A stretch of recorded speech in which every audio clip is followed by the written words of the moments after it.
The dates are the 11-3 work session, 11-4 regular session, 11-16 special session, 11-17 work session, and the 11-18 regular session. All the November meetings that we had. Yeah, Never did those minutes. That's fine. yeah, you know. No worries. Okay, with that, 10 o'clock, we have public comment for anything other than what's on our agenda, for any public to bring anything forward. Anything to bring forward today? Being nothing, we'll move along. Mr. Knowles going to join us on the phone, or we don't need him? He was going to call in. Was that for a timed item or? Well, Oh, he was for planning on being on for the hearing, so I don't know if you want to postpone a little bit to listen For the to. tax forgiveness? Yeah, the manufactured home tax forgiveness, but just billing in between now and 10:30. So, you say he's gonna call in later, He's planning on being on the phone most of the day. most of the day. Okay, we can hold off on that if you guys would like. The RFP award for special transportation, we have that. Melanie gave us an overview yesterday. I'm sorry, I talked up a little bit. So we have before us the RFPs. Need more information, Melanie, you want to do any kind of overview? Sure. So this solicitation process opened up the door for any interested parties to submit a proposal. We only got 2 from our existing providers, Intercourt Family Center and the Lake County Senior Center. Both are outstanding providers, and I would recommend working with them in the next biennium. Thank you. Entertain the motion.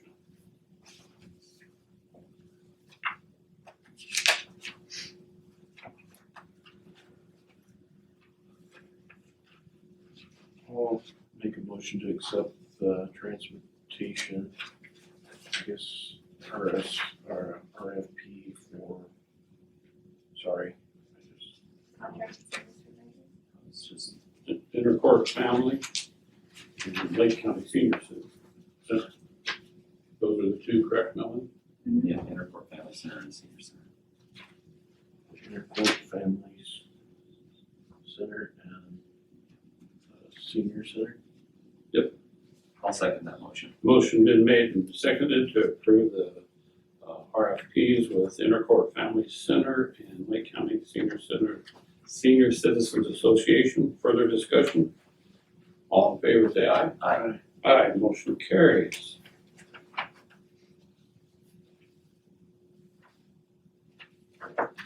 So, with that, go ahead. I did. We have the minutes of 11-3, 11-4, 11-16, 17-18, and 11-6. I believe you mentioned also, didn't you? Or was it 16? Just 16? 16, I think. 16, okay. I'll make a motion to accept those minutes for 11-3, 11-4, 11-16, 11-17, and 11-18. Motion seconded.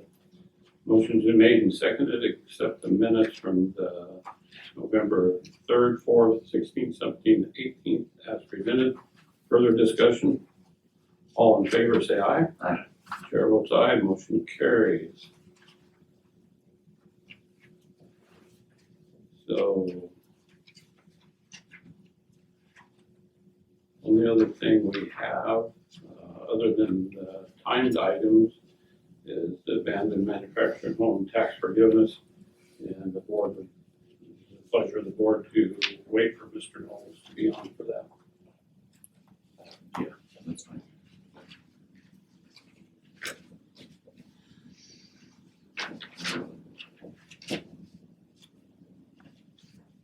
Everything else is pretty much a timed item, so Everything else is timed, so we can fill in with Trump impersonation by James Williams. I'm never gonna get that out of you, am I? Not gonna do that. give a bit of an update that you guys are very much aware of, but a little bit more of an update. Yesterday, in the release of the governor's budget, Warren Creek Correction Facility is on the list to be able to be shut down in 2022, about 18 months from January 1st. We've done a great job of appointing a coalition as the Board of Commissioners. Our chair, Dana O'Keefe, is working very hard with that. She's reached out to our state reps, state senators, working on every avenue to find out what we can do to preserve those jobs. That's 107 jobs, 108 jobs right here in Lake County that impacts quite a bit of our economics, social economics, and so on. So trying to keep everything as driving forward as positive as we can. I encourage both of you to reach out to James Keefe and you have, and reach out to our senators and our reps, but what we can do. So I was surprised, I could say it nicely, yesterday as the Warren Creek Correctional Facility is one of the best ran prisons as far as I'm concerned. It is one of the newer prisons, one of the most efficient prisons, and it just doesn't make a whole lot of sense. So anyways, we'll continue to work on that. Yeah, as I was talking with Jane a little bit, and I have a phone call, I'm hoping to talk to her today. My understanding is that the governor will be closing the prison via executive order, Good. which changes the scope and what we can do in terms of fighting to have the legislature work to get it back into the budget. You're exactly right. What I found out late last night is the governor did do this by her executive power, executive order, which is very, being straight on, it's very hard to reverse, which it can be reversed. The legislature can fund it, but then it can be straight line vetoed by the governor. And then if it is done that way, it takes, I believe, 2/3 in the House and the Senate to override that veto. So it's a very serious issue. It's a shot to rural Oregon. It doesn't matter if it's in Lakeview or it's Sugar Creek or other ones that these employees are possibly without work. So, yeah, it's a hard road to go from here. We got a lot of work to do. Right. So, I do want to compliment the board for appointing the coalition. The coalition has built some relationships and did some pretty direct communication, so we'll keep those open.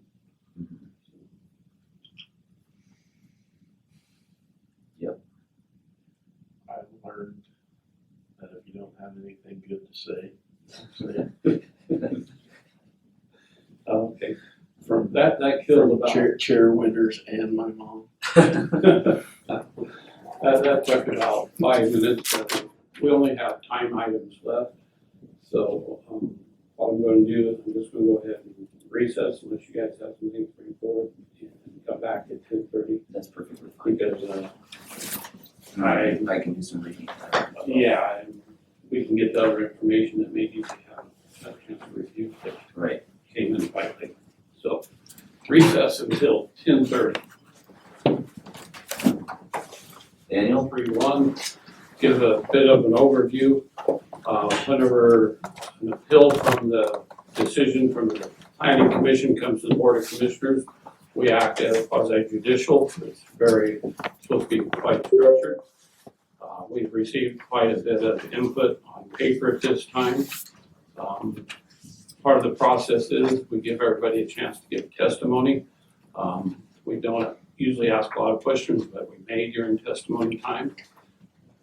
After all the testimony is done, then we usually can close the hearing. And then we can either continue it, make a decision at that time. When we close the hearing, that's a conversation between the board or staff. And the only other time we talk or ask specific questions, just so everybody knows the guidelines on that. So with that, I'm going to have Darwin give an overview of this appeal. So, go ahead, Darwin. Okay, so, thank you all for being here. The Board of Commissioners are reviewing an application that's been appealed. The application originally was filed and deemed complete on August 3rd of this year, and then Planning Commission was set for September 15th. At that meeting, testimony was given for and against, and then that meeting was continued until the 20th of October for the next month's Planning Commission meeting, at which time testimony again was taken, and again the record will show that there's many letters of opposition in the file, and follow-up and conversations between the applicant, myself, and his attorney, Nathan Ratliff. The Planning Commission at the October 20th meeting decided, voted 4-0 to approve the application with stated conditions. I failed to mention that the application originally was submitted for similar uses with, I think it was 5 different uses listed. It was narrowed, that scope of approval was narrowed to just an auto wrecking yard and a junkyard. And so with much discussion that went into the Planning Commission decision, meaning junkyard was just for scrap metal and appliances. One of the main conditions that always is included in applications that all other state and federal and local approvals have to be complied with. That's largely why this application was being applied for, is that the applicant wanted to get a dismantler's license through the DMV, and I can't sign off on that unless there's land use. And so the property was, investigated from the land use perspective, and it was determined that there was no land use record on file approving a use that, in best estimates that I wrote in the original staff report, was up to 18 years prior of a similar use to this going on at that location. All, again, to point out, none of which had been previously approved by the Planning Commission. Once the record was approved, the application was approved October 20th, and the notice of decision was sent out on the 23rd, which gives a 15-day window to appeal. That window would have closed on November 9th. The appellants then filed on November 4th an appeal of that approval, which you have in front of you, and this meeting was set for today, December 2nd. So that's a summary of the application where we're at. The findings themselves didn't change much from the original staff report that was prepared prior to any opposition being received. It came in the day before. These staff reports are prepared 7 days in advance of a hearing. So the record, as I said, the staff report didn't change a whole lot. Now, there's a lot of information that you'll need to go over that the Planning Commission likely didn't address in depth, but an accurate finding of fact that would show that the appellants, or the opposition's points that they were trying to make didn't necessarily apply, or they did apply, but although they applied, this is still how they felt it was should be approved. So we can go more into that during discussion, but at this point, that's my summary, and then we can get into more with those that are in the room, both the original applicant and the appellants. Okay, so before we start with testimony, a clarification question. Was there any kind of conditional use on this property in prior years? Not that I've found. Residential or Nothing. anything? So the home that's out there, best guess would have probably been like a caretaker facility, or a caretaker home, that single wide that you see, and we're talking about out near Road Guard Road and the highway, so many of you have seen that there's a single wide, and then there's a fenced off area, in the back and a big shop. So that home appeared there at some point, but no land use file has ever been found on that being approved for a home site either. Usually with like an industrial use kind of thing like this, you'd see a caretaker home or watchman dwelling being approved on site. But I don't find any record of that being Or any approved here, which is, Any other county permits yeah, or any other associated? county approval. With that, does the board have any questions, Darwin, before we start taking testimony? So what is the ordinance? What is the ordinance number for being able to put a wrecking yard on EFU? So the applicant applied for, through his attorney for similar uses, listed, like I mentioned before, 5 different uses. Some of which are listed specifically in the zone, some of which are listed in other zones. It was discussed during the planning commission hearings that they used those 5 different options as trying to develop how this fit into similar uses for an approval. And those are the automobile wrecking yard, disposal site, junkyard, transfer station, and Yes. wrecking yard. And then it was narrow, the approval was narrow just to auto wrecking yard and junkyard, because of what's actually going on at the site, which is really, And so does our Vehicles and- ORS on EFU allow that? the ordinance, ORS, has other ways to get to yes, and similar uses is one way that you can get to yes. Non-conforming use could be one way. The ORS itself, I didn't go to that when I built the original staff report, so the planning commission didn't approve something that's specifically listed in the ORS. What they approved was using the staff report and how the findings are written, using, similar use as a base, and then, maybe a little bit of precedent, from a previous approval. The reason I'm bringing this up is your guys' findings that you brought us forward. The very first page, you talk about a solid waste disposal. And what I think of as a solid waste disposal is not a junkyard. It's like a landfill. And so I'm trying to process in my mind which is the one that we have to go by. And so,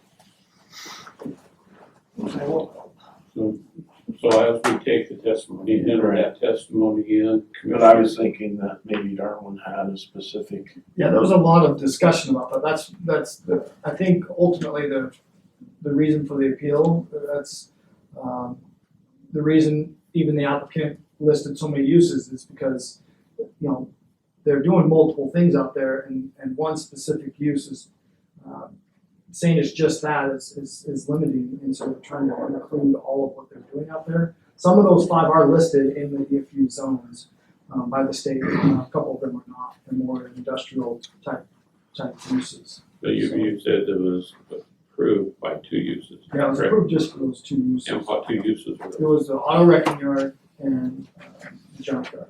Okay, so none of the rest pertains to this? Yeah, the disposal site, although it was part of the original application, wasn't part of the approval. It was narrowed, it was agreed upon to be narrowed just to those 2 uses. Does that clarify it for you? All right, so we'll take testimony. Please state your name for the record. And we acknowledge that we've received a lot of written information also. So, my name's Dave Garten, I'm at the Road Guard Road. And we wrote a letter, to address this. Can I take my mask off? If you're social distancing, yes. Okay. So I might take a few minutes here.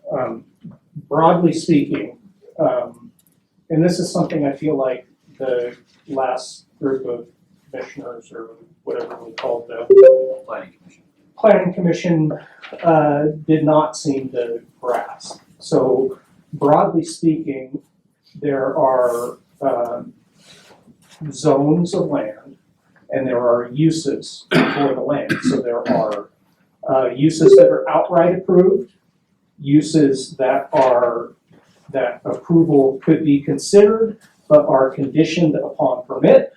Those uses would be conditional uses. I know you guys know this, but it's just for the purpose of making a point. So you have outright approved, conditionally approved upon approval of permit, and you have not approved for a given area or for a given zone of land. This use falls into the not approved category. It's categorically true based on this letter, you can see. So to answer your question, which you were starting to address, which ordinance was cited as approval as the ordinance under which this could be approved? So they're saying this is approvable under 215.243(2)K. That's in Say that again? 215.243(2)K. And that would be a site for the disposal of solid waste. So the idea that this is not approved under a solid waste umbrella is not right. Because, so if I decide that I want to have a piece of property under which I'm going to have a dismantler's license, which is, I'll show here in just a second, is not approvable under this. But I also am gonna sell bags of Tootsie Rolls, for instance. It doesn't negate the fact that I'm still operating the property under a dismantler's license, correct? So the fact that there might be other things like appliances and scrap metal, it still doesn't negate the fact that the approval sought was for a disposal site. So when you look at 215.243(2)K, it says a site for the disposal of solid waste approved by the governing body of a city or county or both for which a permit has been granted under ORS 459.245. And when you look deeper into that, that says disposal site. It defines what a disposal site is. So the Legislative Assembly, when they make these determinations, the Legislative Assembly, for the help of people like you who are making determinations on similar use, for instance. So they say disposal site, they say that means land and facilities used for disposal, handling, transfer of, or energy recovery, material recovery, recycling from solid waste, including but not limited to. So they're going to give you a list of items which could be considered under the umbrella of disposal site, right? So these could be things that are considered similar use. And if they're not here, then we can use these to determine if other things are similar use. Okay, so they say, including but not limited to dumps, landfills, sludge lagoons, sludge treatment facilities, disposal sites for septic tank pumping, and it goes on. Okay, so the Legislative Assembly has determined what is possibly included under that umbrella. For the other side of that, the Legislative Assembly has defined what is not included under disposal site. And so in 459.005, point B and D says disposal site does not include, point D says, a site operated by a dismantler issued a certificate under ORS 822.110. Okay, so it has defined for you what could possibly be included. And now we've defined, okay, this is not included under this. So back to the broad categories of this is outright allowed, this is allowed conditioned upon permit, and this is not allowed unless you think the legislative assembly made that rule in error. You have to assume it's not assumption, it's verbatim wording. This is not included under that term. It's outright unallowable. So you have the three categories. The fact is a permit application should have never even been granted for this.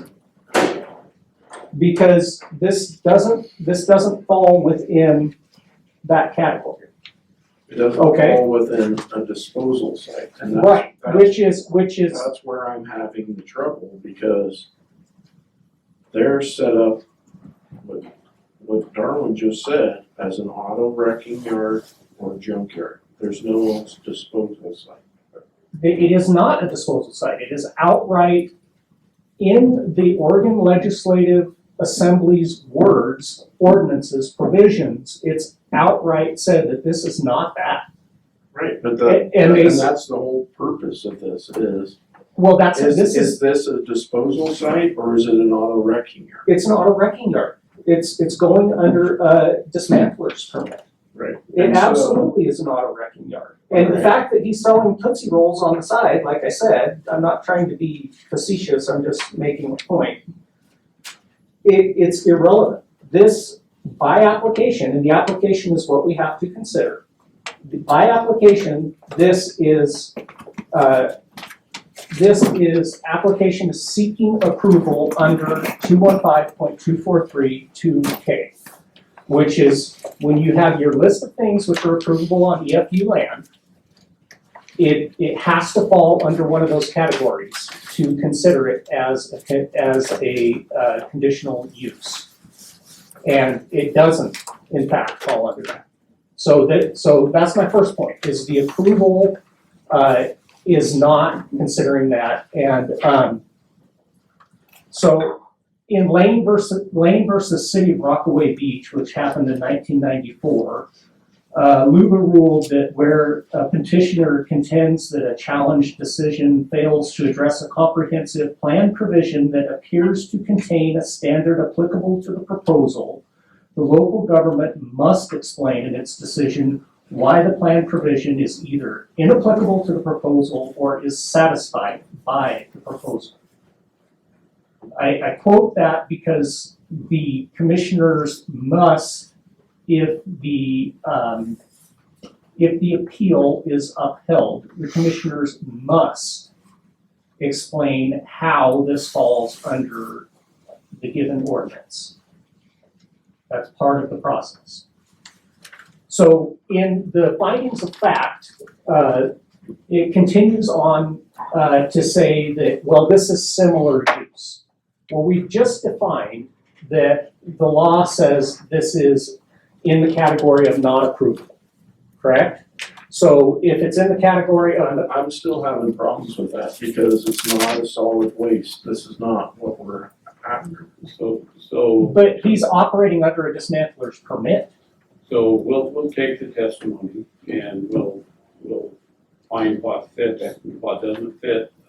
As we ask our staff to do other things, Commissioner, just try to keep things Okay, on I'll the timeline, not to take away from anything I want to hold you. And so my point is that it's a conditional use and it has to fall under one of the categories, and that's the one they've applied for conditional use under.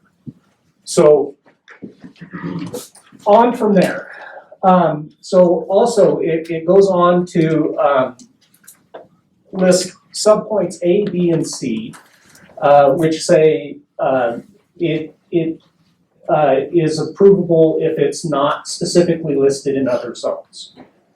The finding letter doesn't address that this use is specifically permitted in the industrial zone of the Lake County ordinance, the M2 heavy industrial zone, and they're only upon conditional use. But it ought, in 11.03D of the Lake County ordinance lists automobile or other automotive wrecking yard or junkyard. So subpoint A is false. Subpoint B does not address that the proposed use is more similar to uses in other industrial zones. It goes on, I'm gonna go faster here because I'm taking too much time.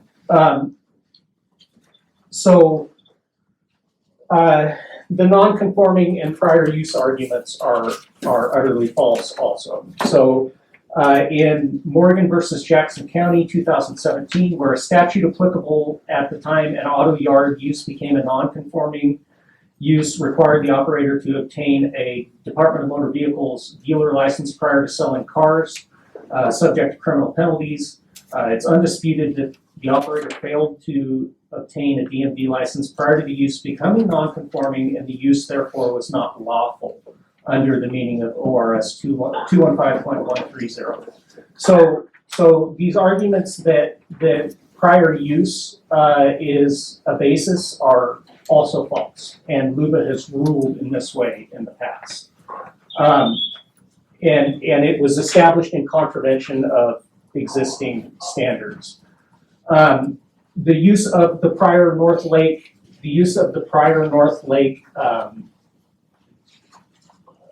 approval also is not applicable to this. In Freedock Land Company versus Multnomah County, LUBA in year 2000, decision does not apply to statewide planning goals or a comprehensive plan provision or a land use regulation, but rather applies a condition of approval, and a previously approved land permit does not fall within the statutory definition of land use decision. So using that, the point of that is that you must rule on existing laws, not on prior approvals. So also, a site, if you choose to say allow this under similar use, when in fact it is not similar use, it becomes an interesting site because the law also restricts this from being developed prior to establishment. So if you have this existent, it doesn't work. The law outlaws that too. It says, ORS 215.2832K restricts a solid waste disposal facility from being established prior to DEQ permitting, but does not prohibit local government approval of a facility that is conditioned upon receipt of the DEQ permit prior to the establishment of the building or facility. So the fact that this is existing is another strike against it. There are many more points in this letter. I would urge you to read them. I would go on, but I'm afraid I'm going to take up too much time. It's really disputable whether this land is the type of land that this could be established on. They're finding that this is not farmable land, but it doesn't address the fact that there are goats that graze directly across the street. There are cattle that graze seasonally to the west and to the south, immediately adjacent. And LUBA rulings in the past have shown that seasonal grazing makes this land usable agricultural land and therefore not subject to this. That's in the letter, and the specific LUBA rulings are outlined in the letter. So this is Weatherall versus Douglas County in 2010. Other suitable land, ORS 660-033-0302 and 3 require consideration of adjoining and nearby lands in determining whether property is suitable for grazing and hence qualifies under agricultural land under the ORS. Remand is necessary where the record indicates that adjoining properties support seasonal grazing operations, which they in fact do every year. I have to put up a gate across my driveway every year because we're seasonally grazing cows there. There's seasonally grazing goats across the street. There's seasonally grazing cows to the west. But the county does not adopt these findings considering those adjoining properties or explain why the subject property cannot reasonably be used for seasonal grazing. That's Wetherell versus Douglas County. There were a number of other things. I'm going to stop right now because I'm going to take the whole time, and unless you guys want me to continue. It's whatever the pleasure of the group is today. If you'd like to continue on. We don't want any testimony because it's short. If we have a timed item at 11:15, I believe it is, we can recess from this and come back to it, get through the other one. Okay. So we don't want anybody to not get their chance to testify. Keep in mind, we've all read everything that you Okay. in your letter. So you all have read it. And, Well, okay. I will say, I know I've read it. I read it during the break. Okay. We just got it today. So the other points were in the letter. There was a point about we don't have this in Lake County, an approved one, and approval of one would be a great thing for Lake County. This again is contradictory to what the law states, so the findings letter addresses this under. It says where a code approval standard prohibits proposed uses unless an exception is justified under a second code standard that requires the local government to have a certain strategy. The local government if the local government has not adopted that strategy, it cannot make use of the exception provided by the second standard. So basically it's saying if you want to use this the county need for this as part of your reasoning for approval of this subject, you have to have it codified into your ordinance that, like this is talking about short-term parking strategy, for instance. So if we have a problem with short-term parking and we have an ordinance that says we want to address the need to fulfill this short-term parking issue, then you can use that as part of your approval rationale. However, if you do not have a short-term parking strategy that's codified on your county ordinance, it's not part of the reasoning process. So the fact that the county has no ordinance that says we need to have a junkyard, we need to have an auto wrecking yard in EFU zone, or wherever else. The fact that that's not been codified as an ordinance invalidates that line of reasoning. You cannot use it. And that's as described by LUBA in VCT Partnership versus the City of Portland, 1994.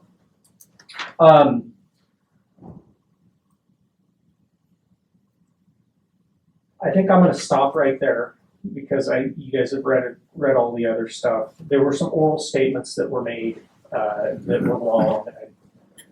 I'd like to say that the previous commissioning body should be more careful about the statements they make before approving something. It should be based on law.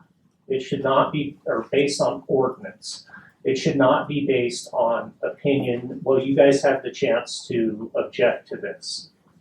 You had, which also there's a LUBA ruling in here about that. It should not be based on that. So I would like to just affirm that when the commissioners make their judgments, they should be doing it based on points of law and not upon how they feel about one thing or another. And I think that's important. Suggesting that there's a character assassination or that kind of thing is really unfair. I've only talked about law. I have no personal vendetta, I have no personal animosity. So I wanted to speak that as well. And I'll leave it at that. Please, consider the letter and let other people speak. Thank you. Thank you. Would like to come up next? Lisa, Ms. Hammond, I'm sorry. Lisa Hammonds, I also live out on Odegaard. So there's a lot of information and runs you around in circles. I've learned a lot in this situation. But if you go back to the application that I gave you, the application form itself says if it's not listed as a permitted use, it's prohibited. Wrecking yard junkyard is not included on that list. So the original application came in to include disposal site. After our initial objection of thinking landfill type thing, that was clarified that that is not what they're asking for. And even if it was, that's what they're asking for, it's clear that it doesn't cover the activities covered under the dismantler's certificate. So we also went and talked, the application written in says similar use. You go to similar use, and if you refer to the facts supporting denial of application that I submitted at the October 19th meeting, under criteria not met under the Lake County zoning ordinance, it lists again that under conditional uses, disposal site, or operations of the dismantler's permit under disposal site does not qualify. We look at Article 20, supplementary provision, similar use. It does not meet that. And if you listen to the audio of the first meeting,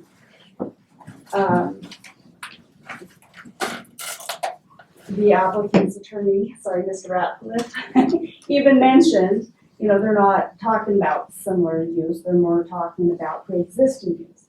Well, if you look at the definition of pre-existing use or existing use, this doesn't qualify there either.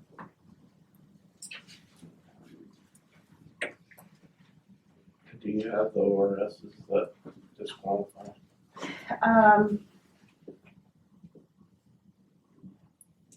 Well, it's not necessarily over it's the zoning.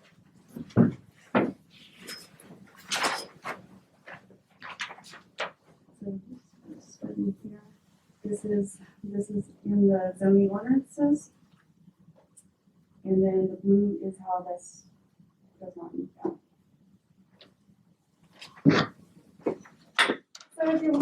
So in my mind, if you're looking at the conditional uses, disposal site is one that's listed. And you wonder, why would you put a disposal site on A2 land? Well, in order to get certified under a disposal site, there's a lot of regulation, a lot of monitoring, a lot of requirements that protect the public from environmental concerns. So I would say that this proposed use and the supplementary activity, the only thing that's being monitored even at a minimal degree would be the dismantler's certificate that covers only automobiles, anything with a VIN. It doesn't cover refrigerators or refrigerators in RVs or motorhomes. It doesn't cover washing machines. It doesn't cover scrap metal brought in from construction sites. My other concern is from just in general, not just being a neighboring landowner, is there's no restrictions here on where this material is coming from. Out of the county, out of the state. I mean, Alberta's is close. And I feel like this is going to be the dumping site, landing zone for all of this. Even a landfill is designed, regulated and monitored and designed to be able to build on the land or use the land after you're done. So this is just gonna all be there forever. And, with your blessing, if you approve it, which is of concern as a community member, not just a different landowner. So I'm hoping, I know there's a lot of information, that you had time to look at the previous information. So each time I wanna make sure we don't forget where we originally started with, but I don't wanna keep reiterating the same thing over and over and over again. Did you guys have a chance to look at all the pictures that were submitted with the nuisance complaint? Yes, no? Some of them, not all of them. Okay, I don't know. so you can. Very much aware of the condition of the property. Okay, If you Google Earth it, you can see the condition of the property, That's an old picture. plus driving by. yeah, well, yeah, okay. So the other thing, I kept feeling like this feels like spot rezoning. You know, trying to get it in under a conditional use. Even Mr. Ratliff's letter of October 12th says his petition is for a zoning change. I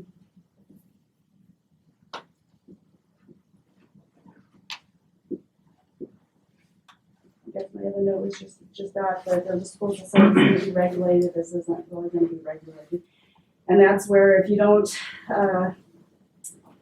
you don't agree with us in opposition and all the laws presented and everything, that why I provided the additional conditions for consideration. Those were really intended with, the intent behind those is to at least limit the activities of for those that would be monitored by some agency. And again, that's only like, other than just man-order certificate, that's only once a year. And they don't cover any of the hazardous materials. Now, if they see a big spill, they're gonna, let DEQ know, but really that's not their primary concern. The primary concern is make sure that those automobiles aren't stolen or, that there's records for those. And the dismantlers handbook, I think, was put into place because throughout the state, there's been large fires in junkyards. So it's a growing environmental concern. And so even the governor's office has said there's obvious lack of oversight here. Something needs to be done, and so this is as close as community can get at this point for those types of true automobile wrecking yards. But you go through that, and there's all sorts of environmental concerns to address or think about. And the reason I provided that was just maybe to put into perspective the scope of what we're talking about and the scope of concerns, because the applicant has conveyed that we're going on hypotheticals and we're making stuff up, and these are true concerns. These are valid concerns. And I anticipate probably if we're talking about this in another 10 years, there's going to be greater restrictions, whether you agree with that or not. I think that's probably going to be the case, whether we like it or not. But there's a reason that they have all of that information out there. Any questions? Need more information? Thank you. We have 5 more minutes, and then I will recess this one because there's need for people to get an opportunity to testify. Not only the appellant, but the proponent of it.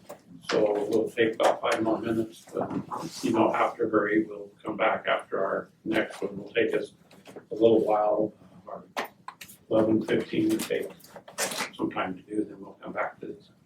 So, Can I make one 20-second clarification? So your question was about this is not a disposal site.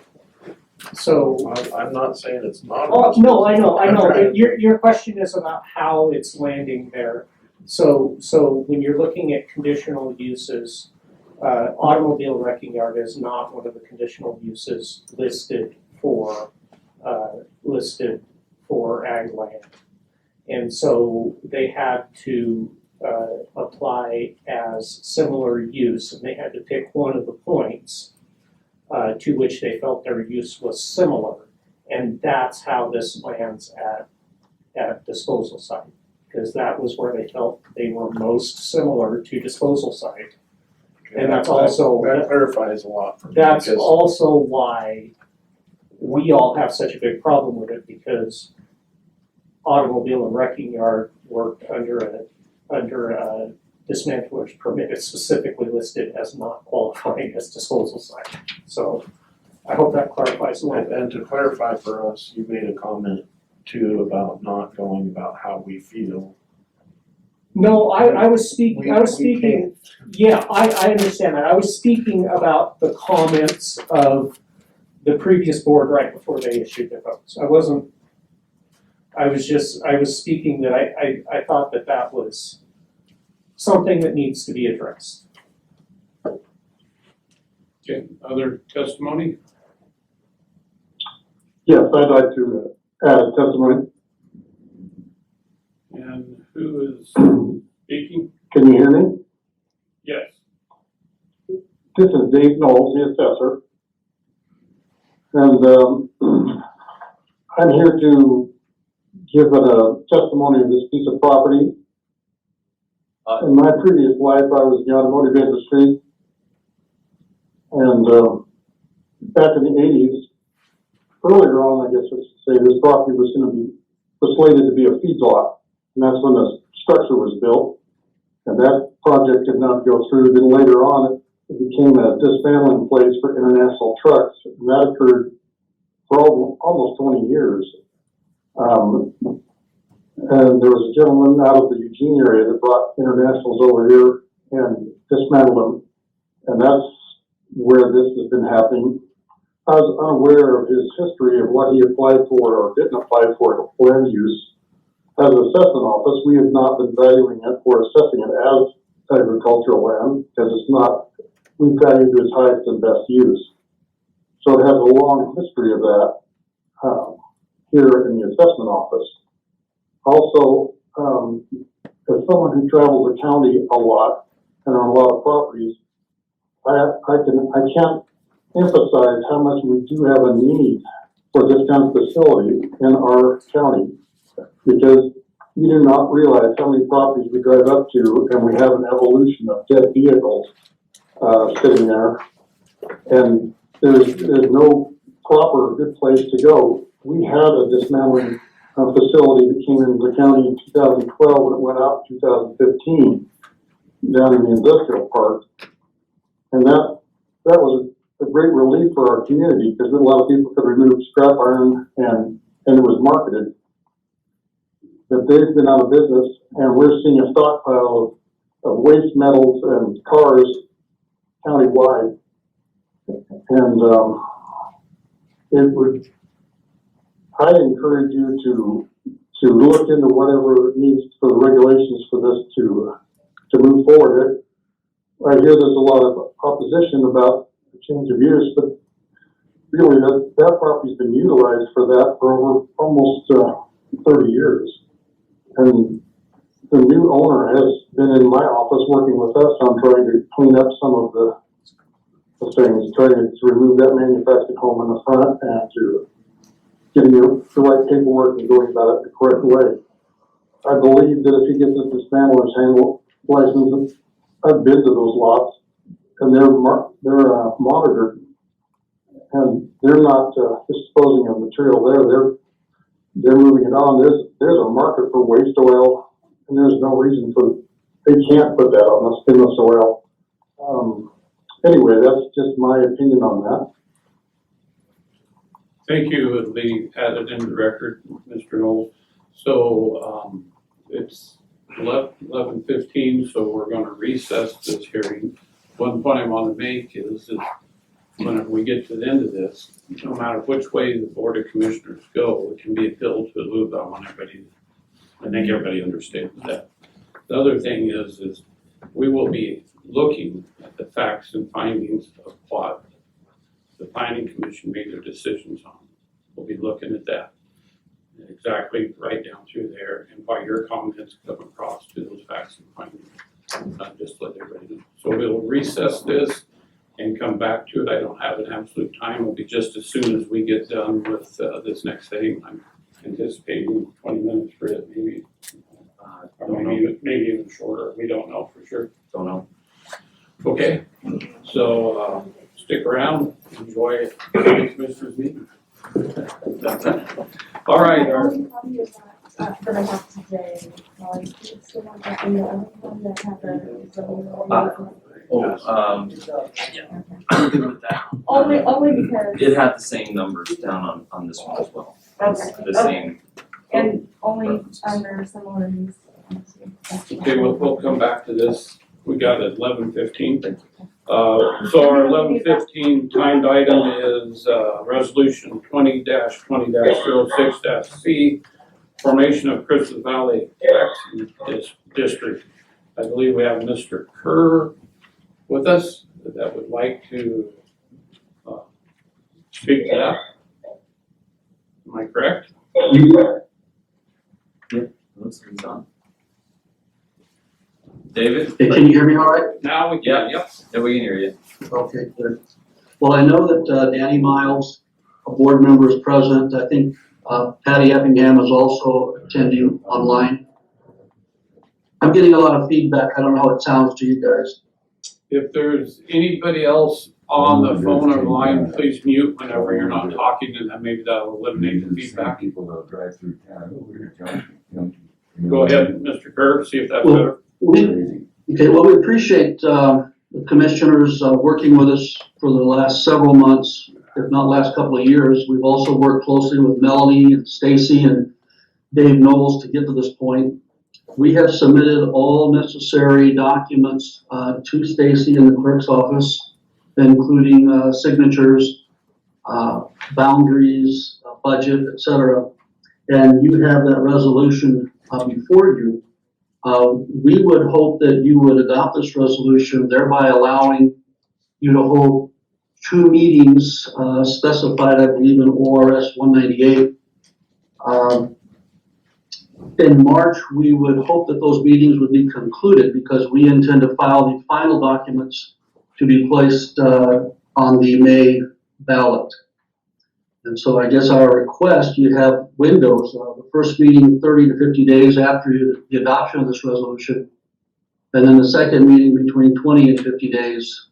Beyond that, we would ask that you conduct those meetings, one in January, one in February if possible, and that way all these steps would be concluded prior to our final application for the May election, which we would apply for in March. I hope that made sense. Good to me. Okay, yep, yeah.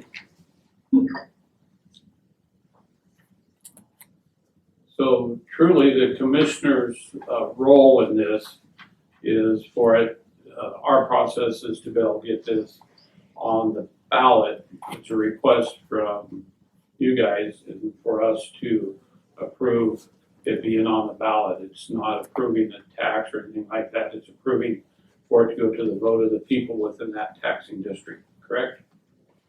Correct, in addition to holding 2 public meetings. Again, it's outlined, I believe, in ORS 198. And we would hope that those would both take place prior to March before we apply final documentation for the May election. And since it's on the May ballot, it'll be the voters who decide yea or nay. Okay, questions, None for me. comments? I have no questions. So for action today, what do we need to, Just set up those meetings, I guess. I believe we have to do a resolution, I'm not sure. So if you guys approve this process, I will draft a resolution and then I will publish the notice. And then the resolution is available to the public to review. And then you'll have 2 hearings after 2 weeks of having this notice to the public. And then we'll do our normal hearing process. And then at that time, if you don't get any, you will take action on the resolution at that time, after the second hearing. Okay. And this would fall under resolution 2020-06-C? That would be my next one. Gotcha. So today, consensus of the board to move forward with this Yes. is quite unique in those. Yeah. We have consensus of the board. Mr. Kerr, was that fulfill your needs? Yes, and Danny Miles, I believe, is present if he has any comments he would like to make or any questions he might have. Floor is yours, Danny. No, yeah, as long as we, keep moving forward, that's what we are looking for, just, you know, I know you guys have a lot of other pressing things on your plate, but we would like to get our meeting scheduled in a way that if we need to make any changes, from stuff that comes out of the meeting, that we'll have the time to do that. But other than that, that's what we're looking for. Thank you for being here today. And it should be pretty straightforward. As soon as we draft that resolution, then we just approve that resolution and go from there. And we'll have one additional meeting after that. Correct? You have to, You have to have two, so I have We to have have one it, meeting where you, with the resolution, where we approve the resolution, correct? right, Or we, then two after that. and then two after that, after the approval. I don't have it in front of me, but there was a whole chart that showed us what our timeframe. Right, and I was just trying to recall Yeah. that and make sure. so you can approve the resolution after the second hearing. You don't have to, so, So it's a two hearing process. yes, just like our other meetings, other Gotcha. hearings. Very good. Excellent. And also for the Oh, wait, record, they did get the necessary signatures collected and submitted. So they have a favorable, people are in favor in the community. So, Well, and then election will truly tell. Yeah. Very well said, politician. Shots fired. When will you set that first meeting? Can we do that here in December? no, so I'll have to draft the resolution and, I don't know, Dave, I'll look into it. We have to give 2 weeks' notice before the hearing to the public. So I think it would probably be the first meeting in January would be our first hearing. But I'll double check. Okay. That'll work. And like I said, we just want all these steps, try to have them completed. And so when we file in March to be on the May election, all of our steps have been actually concluded. But you have that 2 week notification. And we'll work with you guys however you guys need us to do it, so.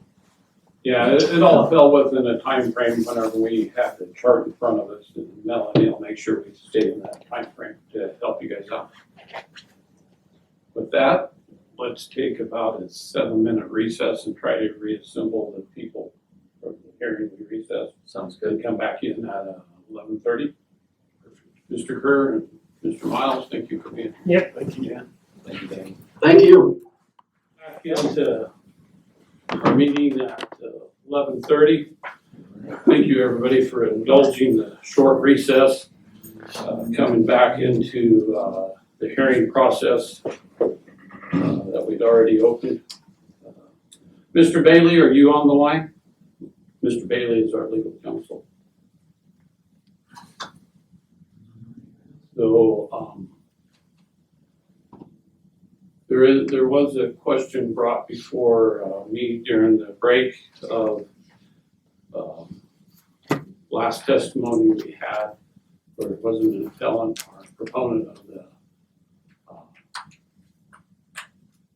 conditional use, Mr. Knowles.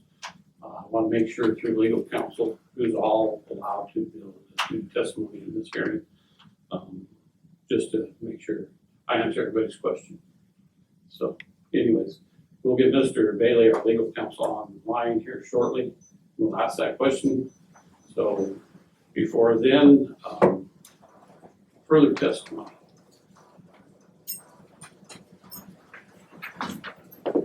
My name is Jody Campbell.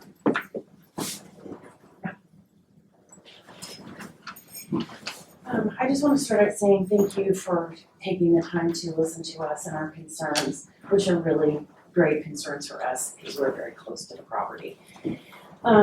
we're not attorneys. This is all new to us.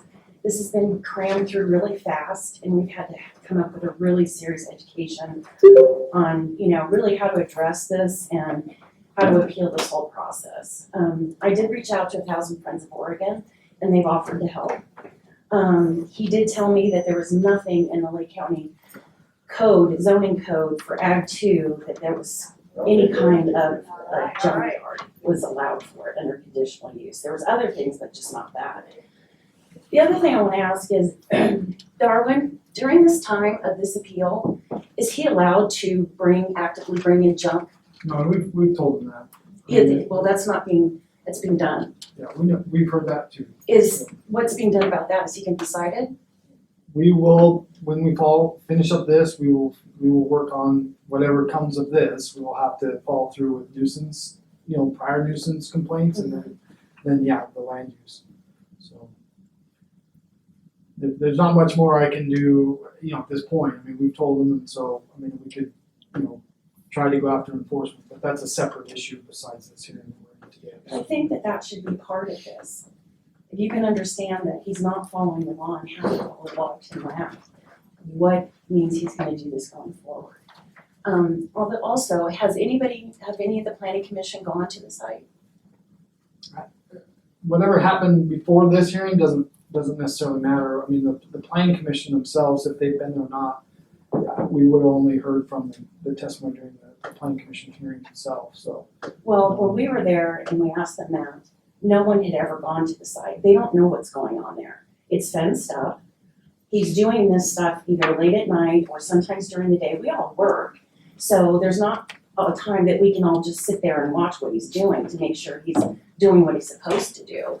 And I find it hard to believe if you're gonna go ahead and approve a conditional use permit on something like that in the middle of Ag 2, but you don't even visit the site to see what's going on.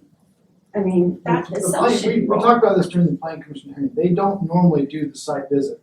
They could, but, I think the They could. majority of them have driven by, and then we've taken pictures of the site, they're in the record, they've all seen the pictures. So that doesn't necessarily, determine what they're trying to focus on right now today. The planning commission decision's been made. They now need to look at the criteria that's in the record and the decision that's made. So We can't go back and change that. It molded over quite a bit today, and I try not to engage too much during the hearing process, give people a chance to visit so we can act on it later. There's a lot of compliance things that has nothing to do with land use that's being talked about today. Okay. It's by a permit, it's by another agency, and so on and so on. Welcome to take all that into consideration. What we will take into consideration is the planning commission's decisions, facts, and findings. We'll go down those, what the numbers are, what they found. And then we'll take the testimony today, we'll bring that over across and see if any of that testimony counteracts what the facts and findings were. Then we'll either uphold, overturn, or add more conditions to it. And then that'll give everybody an opportunity to either fill, whether you're an appellant or a proponent, either one can appeal on to the next site.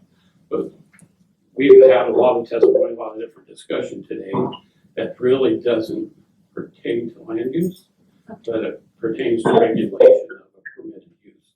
So we will hopefully just look at land use, that permitted part of land use.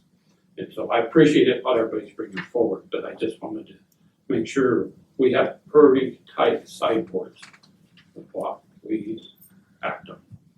So, but any testimony is great, but the nuisance side of it all, everything's a separate issue that we don't act on during this hearing process. Okay. All right, thank you. Am I allowed to come back? Yes, Okay.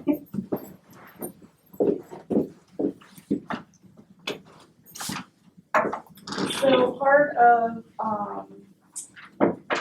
the items that we submitted with our appeal, notice of appeal, I believe.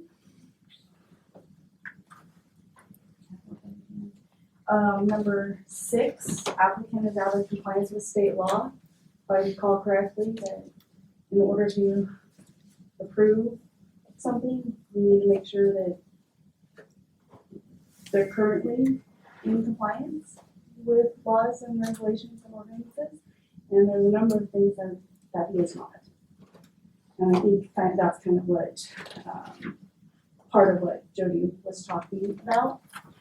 And then in the beginning, we were talking about symbol use, and I had to ask for clarification because at the first hearing, I brought in looking at symbol use from a technical aspect and whether or not this proposed use meets that. Then they were talking about, well, we're talking about a junkyard is similar to solid waste and disposal site.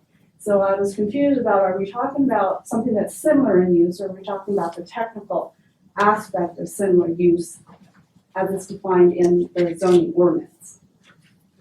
So I'm again looking at it from that perspective of the technical side of similar use as being the only part that they're coming in under, because disposal site is out, wrecking yard is not listed, but they're coming in saying this is similar use under what is that, Article 20? Provisional. Sorry. But again, if you go look under that, it does not meet any of the criteria of similar use, including existing use or pre-existing use or non-conforming. So if you go back to the supporting facts of denial of the application, that was with my letter from the October meeting.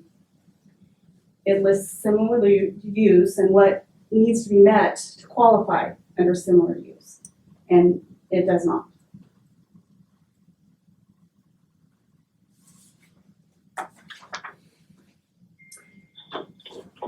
And depending on whether or not Mr. Knowles' testimony is allowed as part of the record, or not, he did mention that junkyards are regulated. Well, if a junkyard business is located like an industrial zone, brings forth a business license and all of that, declares that they are or applies for DEQ permits, yes, it would be regulated. But if you're not applying for and not declaring anything, and the applicant has said he is not handling these hazardous materials or fluids, then there will be no oversight on this property in an A2 zone, because it's not industrial, it doesn't require a business license, doesn't require anything. You would have to declare or apply for those specific permits, licenses, whatever with DEQ. And if you choose not to declare them or apply for them, then there's no regulation.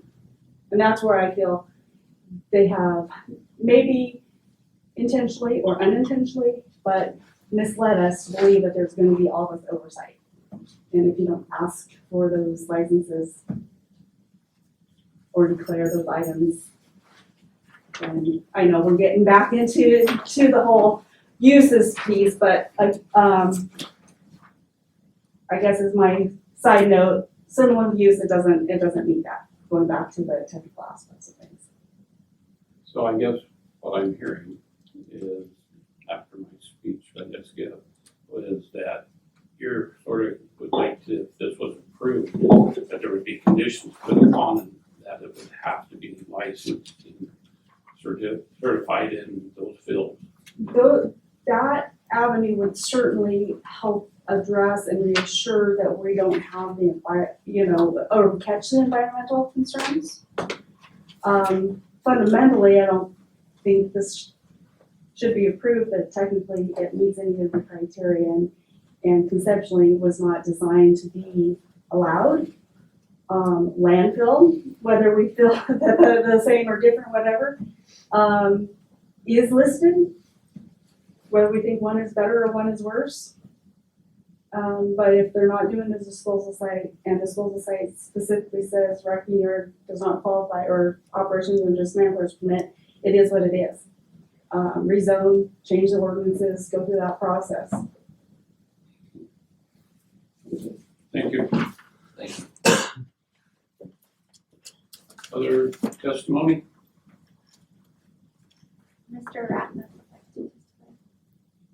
Pardon me? Mr. Ratner. Yes. Okay.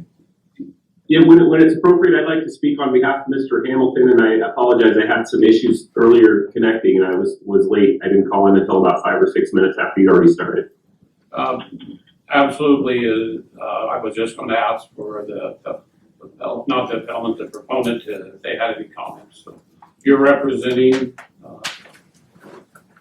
did we lose you? Are you still there? No, I'm here, yes. Okay, go right ahead. Yes, and I'll try to be brief, and I think there's some confusion in some circular discussion that I'd like to try to cut to the chase.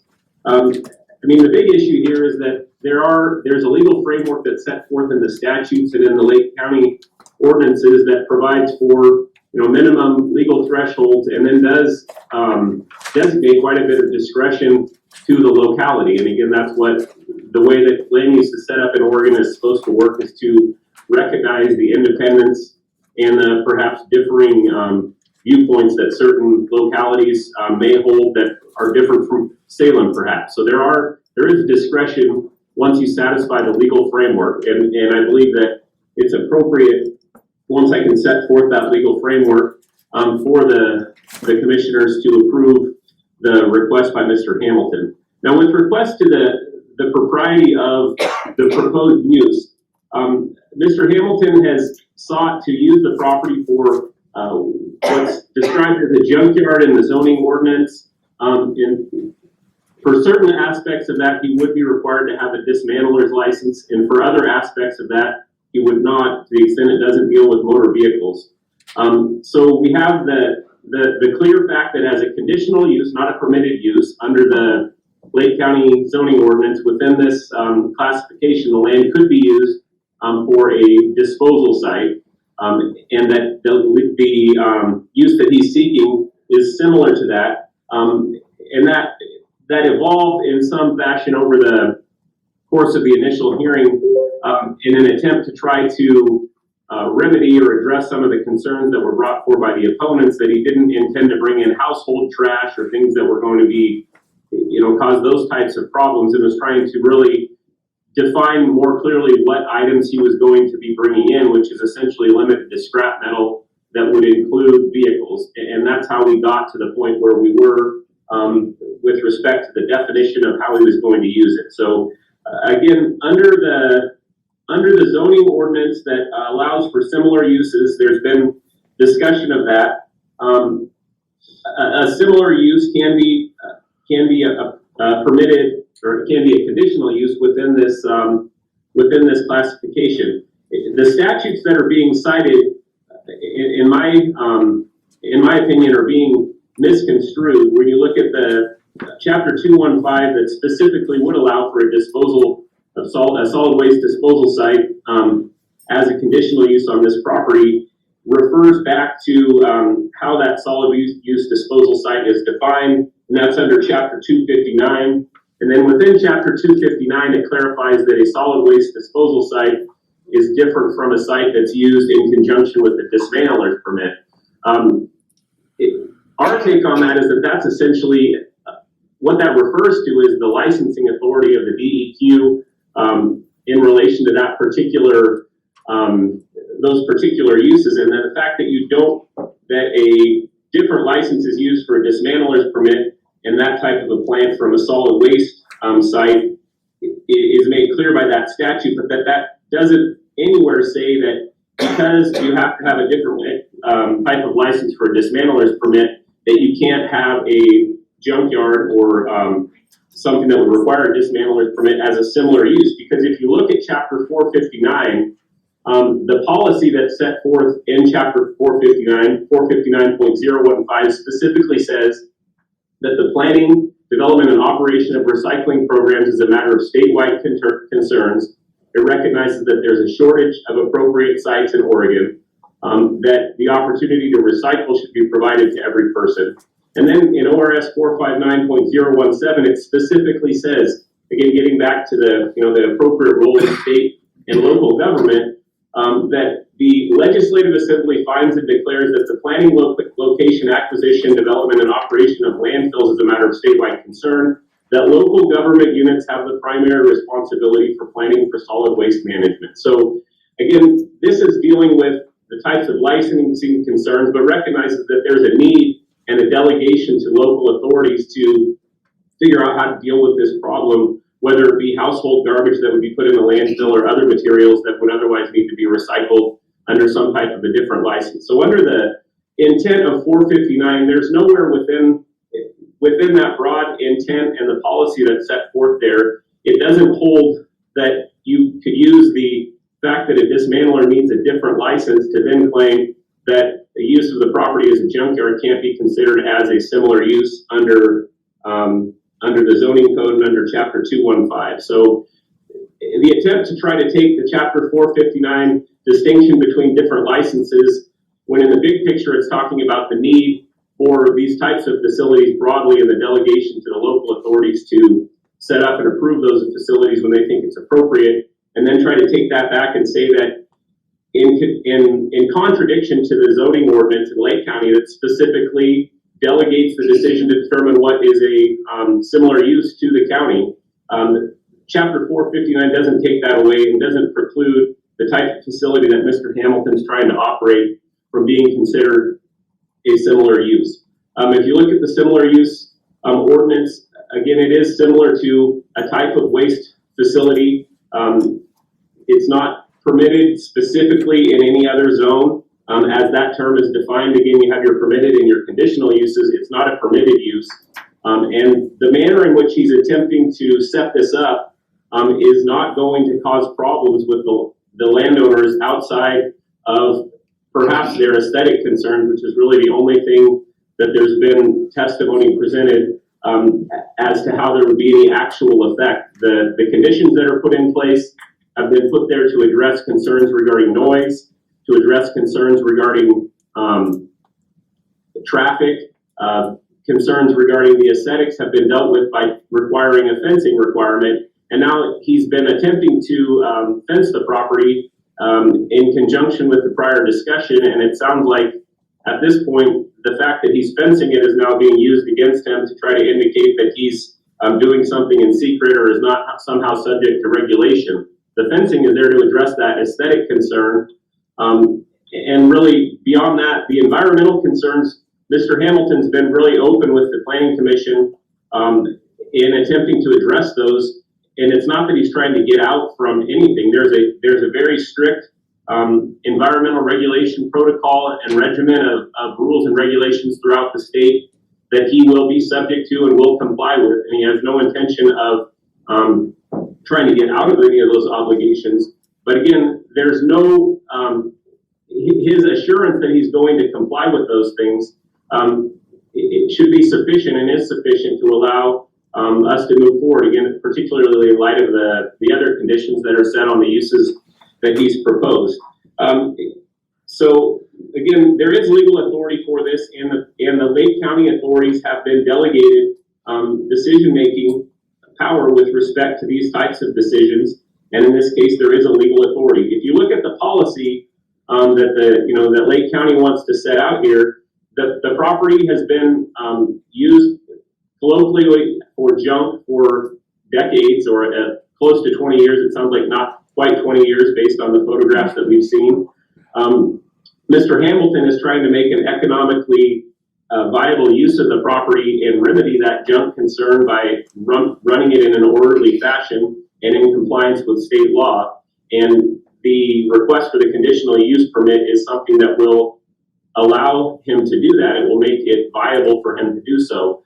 The confusion between prior use and again, Mr. Hamilton's not claiming that he's grandfathered in somehow with respect to this use under that portion of the zoning ordinance. He's simply stating the fact that this property has been a pile of junk for a couple decades, and he's trying to get it fixed up. Again, as the Planning Commission noted, most of the opponents moved in after it was a pile of junk. The fact that it was perhaps not run in accordance with the law doesn't disqualify him at this point from seeking to regularize it and to run it in conformance with the law, because he's not seeking to get grandfathered in. He's simply stating that the property has had junk on it and he's trying to get it cleaned up. So it's simply a factual recitation to provide some context, not that he's trying to get grandfathered in. So again, wanted to clarify that provision. And again, the conditions allow us to address the aesthetic concerns. There's issues regarding noise that have been addressed in the conditions. Traffic has been addressed in the conditions. The compliance with the law, there's no reason for us to think that his compliance with the law won't happen. If he's able to do these things, he'll be subject to regulation and subject to inspection by different agencies. And, you know, in the planning commission, he was open to any reasonable conditions they wish to impose because he does want to try to have this property work in a manner that allows him to clean the property itself up. And then, you know, that other policy aspect, the county has control over what's been delegated to it. It appears clear that there is a need in the community for a place where people can have their scrap metal processed and administered in an orderly fashion, rather than have there be 15 other sites that just turn into colloquial junkyards out throughout the county. If they have a place for things to be picked up, then things will be picked up. So I've set forth the legal framework in an attempt to get around some of those circular arguments that were being made. There is a legal framework that allows for this finding and that allows the county to make these decisions, because these types of decisions have been granted to the county. The policy set forth in 459 clearly allows for orderly decision-making and planning regarding recycling and waste disposal, and clarifies that that's a county concern primarily, and that 459 doesn't somehow disqualify the proposed use that Mr. Hamilton's thinking from becoming a similar use under the Lake County ordinance that describes what a similar use is to those that are particularly described in Chapter 215 as otherwise conditional uses under this property. So again, there's a legal framework, there's a policy delegation to the county. The concerns that have been raised have been addressed by the conditions, and Mr. Hamilton is again open to reasonable conditions that will address those, although it appears from what we can see they are already been addressed.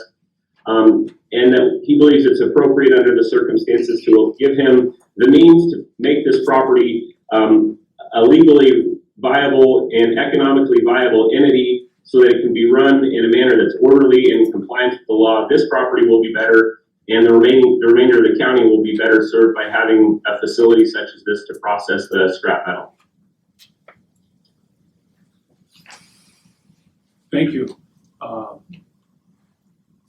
Any other testimony from the proponent? We did accept a letter earlier from the Hamilton. So, any further testimony? So be respectful and Yeah. keep it towards the facts and findings. He's arguing that similar use, he's saying that we are doing the circular arguments here. He's saying that the Odegaard Road petitioners are arguing in a circular fashion, whereas his argument has changed multiple times since he has put this in. It started out as one thing, it keeps moving.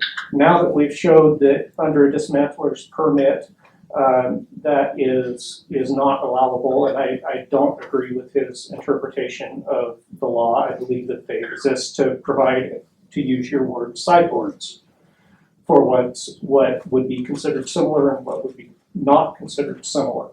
And I think that gives you the sideboard for not similar. So basically we're arguing similar use for something that's defined as not. And now we went away from, we've minimized the amount of auto wrecking yard under dismantler's permit, and we've maximized the Tootsie Rolls, to go back to my previous argument, right? So that's what I heard. I heard minimization of the auto wrecking and work under dismantler's permit, and maximization of the Tootsie Roll argument. We also do these other things, and so don't look over there, don't look there, okay? He didn't address point A, B, and C, that this is specifically allowed for in the M2 industrial zone. Point A, B, and C. And he keeps changing what the title of this is, what we're accepting, what we're doing. It was an automobile junk and wrecking yard, right? That's specifically listed under 11.03D, I believe, in the M2 zone. So we keep maximizing the Tootsie Rolls and minimizing this dismantler's permit. And I think that if we look at where the circular arguments are coming from, I think it's pretty obvious. Pollution, environmental use. We've talked about this not impacting the surrounding farmland, but there was no findings about adverse effects to the neighbors on this. There's water that runs through this seasonally. There's runoff. There's cadmium, mercury, all sorts of different pollutants. And when you have stormwater runoff, you guys know how well our soils drain here. That's going to move. Our water, our soils, our wells are only 30 feet deep in the area. So the county has not established, and this is in my letter, the county has not established loss of adverse effect or mitigated the idea of adverse effect to those around. Economically viable use, he talked about economically viable use. Economically viable use is immaterial also. In my letter, there's a reference to that in a LUBA ruling. Prior use, again, he keeps going back to prior use. Prior use is not a consideration. He's saying it doesn't discount us from applying for this, which I could agree, it doesn't discount, but we can't use it as the fact that this has been a problem for 20 years. Now, if we just approve it, then it's not a problem anymore. That's not true. So I think there's a lot of points that are left out here and are not addressed, and I think that the implication that we're making circular arguments, I feel like we are to the point with our arguments. And I would dispute that. I'll leave it at that. Sam, you got some more? So, I guess I have a question for Mr. Ratliff,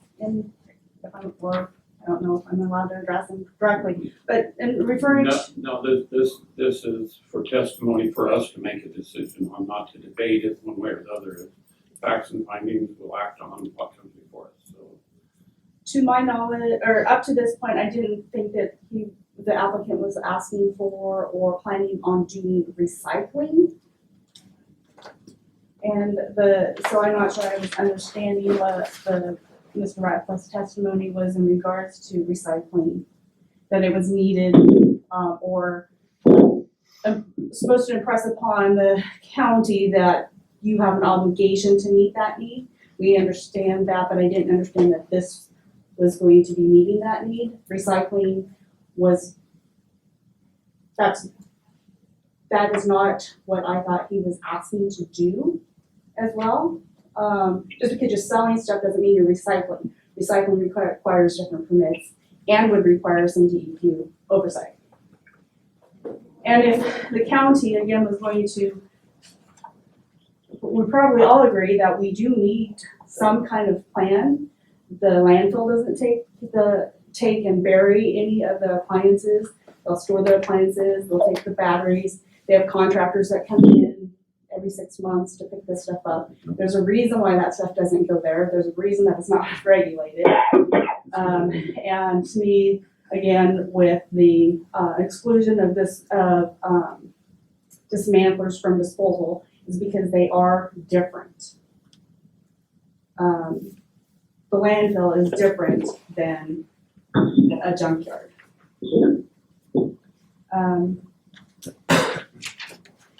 And throughout this whole thing, I've been trying to ask a few times. So we can talk about specifics. What is being done? There is no business plan. What is planned, so we can ask the right questions, or we can go to the right entity to make sure that we're covering our bases, or finding, just being educated as adjacent landowners, as members of the community, addressing liability for the county who's approving this. What are we talking about? You know, what fluids, what items, just even that list. Again, I would ask for some sort of specifics and business plan. All right, has everybody had a chance to testify today that wanted to? This is Shane Asher and Georgie Parker of 18459 Odegaard Road, as well as Randy Moyer and Doris Moyer of 18461 Odegaard Road. I just wanted to let everybody know that we are here and we support Gabe and Lisa's statements as well. No, I don't think there's any reason to beat a dead horse. The statements are pretty well intact that, you know, this is a very vague thing, and Gabe's analogy was the analogy of the fact that this has changed several different times in the statement of what it's going to be and how it's going to be. It is very vague. There's no real straight and narrow thing here that we know about. So anyway, I just appreciate it. Thank you. Further testimony? Hello, this is David Hammond from Odegaard Road. Okay, Mr. Hammond? We also have Mr. Red. I'm sorry. Mr. Hammond, go ahead. You're saying Mr. Hammond? Yes.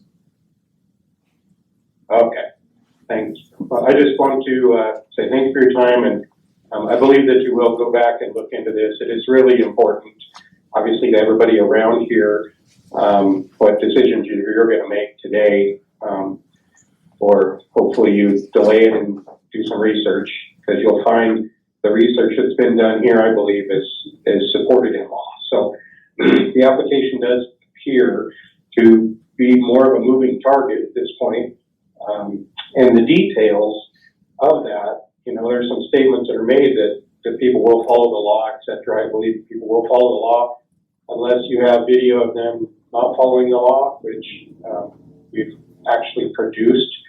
So there's lots of conversation about they're going to clean it up, and it's, you know, it's going to follow and be enforced in this perfect utopia of operations. Unfortunately, I've researched it, and we've seen that DMV will only handle a very, very small portion of that, and it's just paperwork. If you go outside of just the vehicles and you go to DEQ, they're going to say, well, we only do this much if you can prove all this other stuff, which is going to be extremely difficult for the homeowners around, you know, to know until, frankly, it's too late and stuff's in our water. We can all agree that it is an industrial use, having a wrecking yard. So I believe that it should be put into that location and be utilized there rather than our Act 2 lands. You know, when I moved here, was it a mess? Yeah.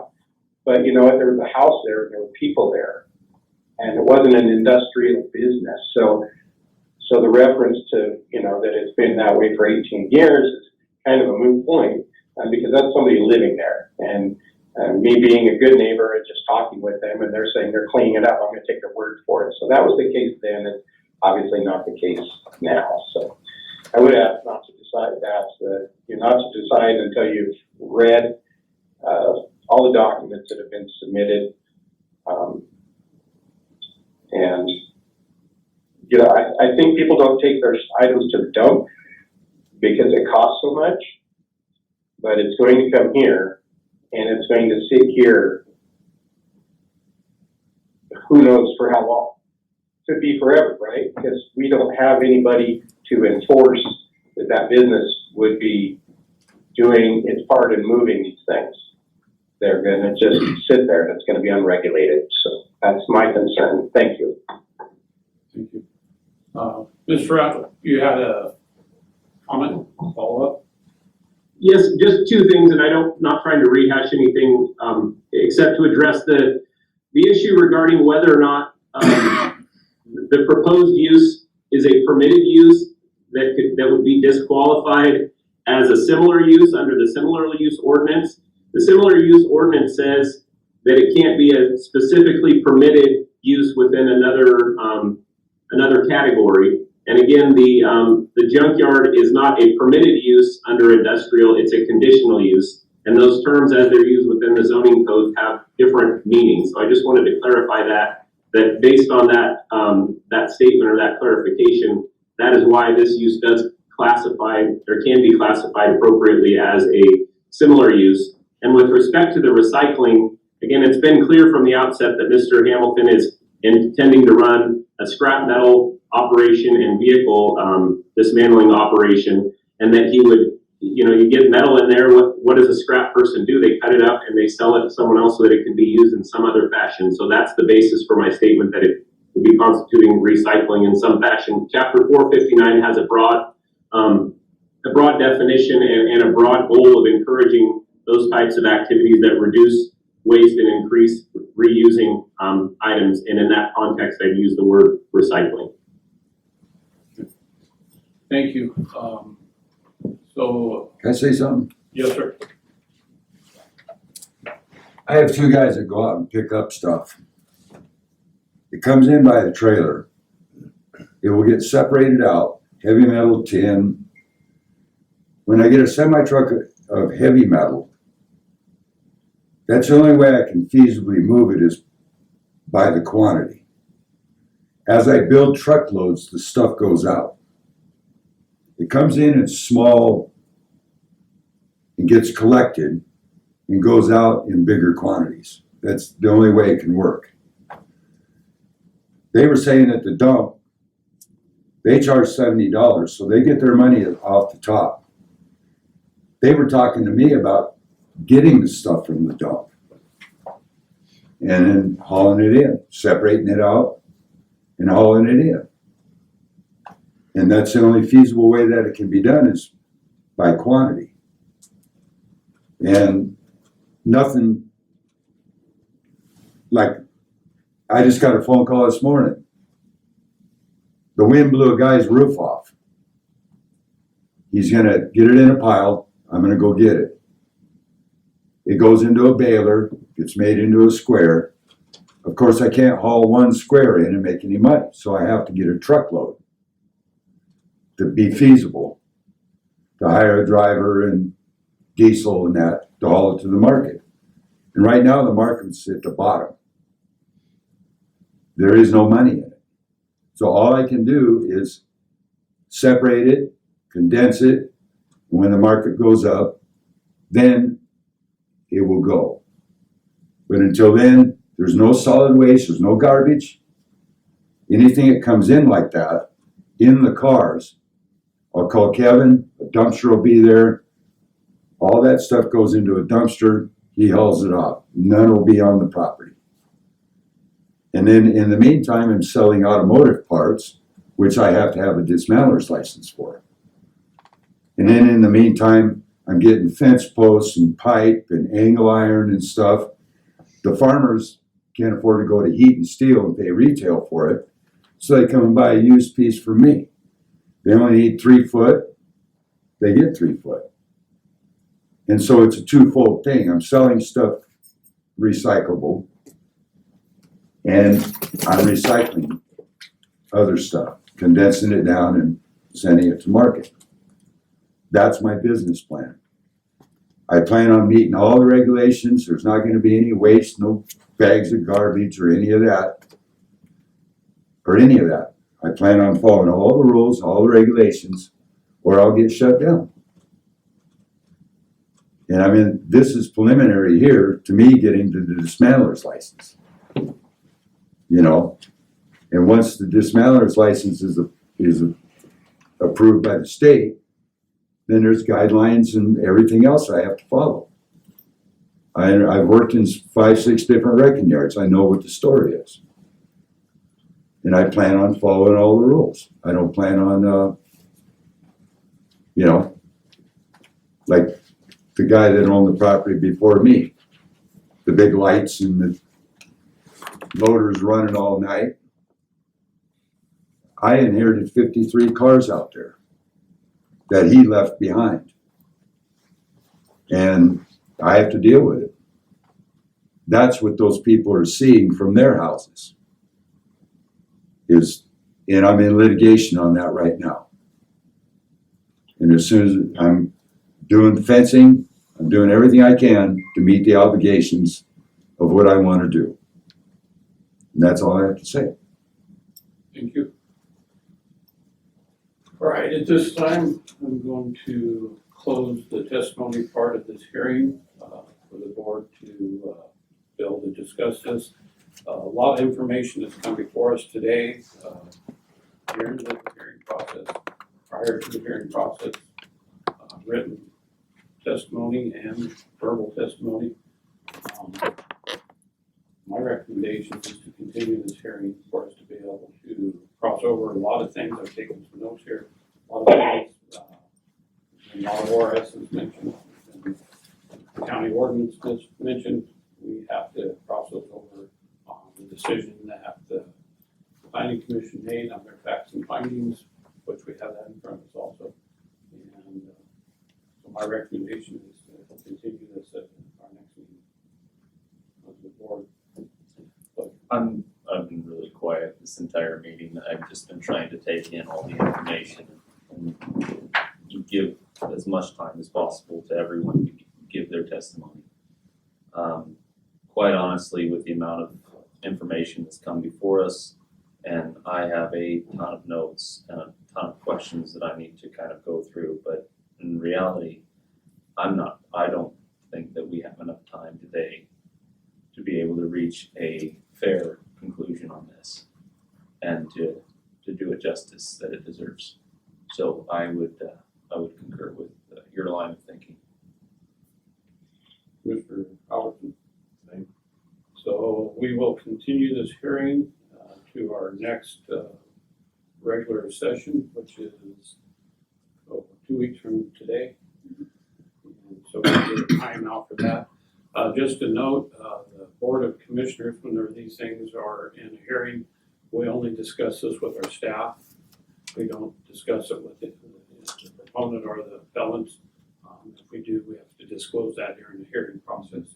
So we like to make sure everybody knows our boundaries, the way we operate. So that's anything else on that? Just on that line of thinking, we're not gonna take on any more testimony.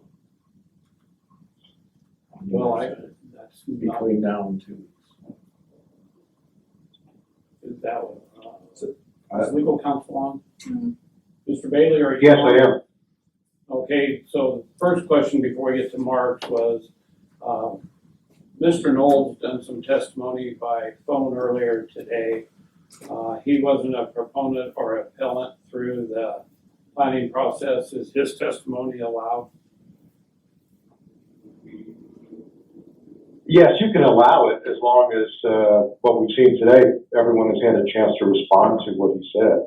Okay, thank you. So the second question is we're looking at continuing the hearing. Mr.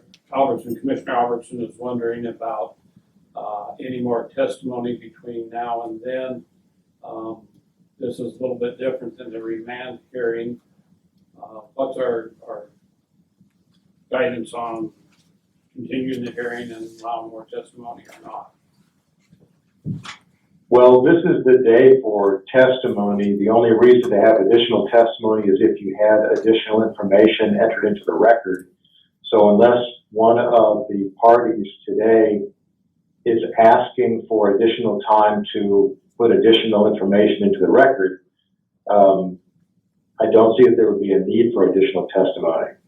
Okay, that clarifies it.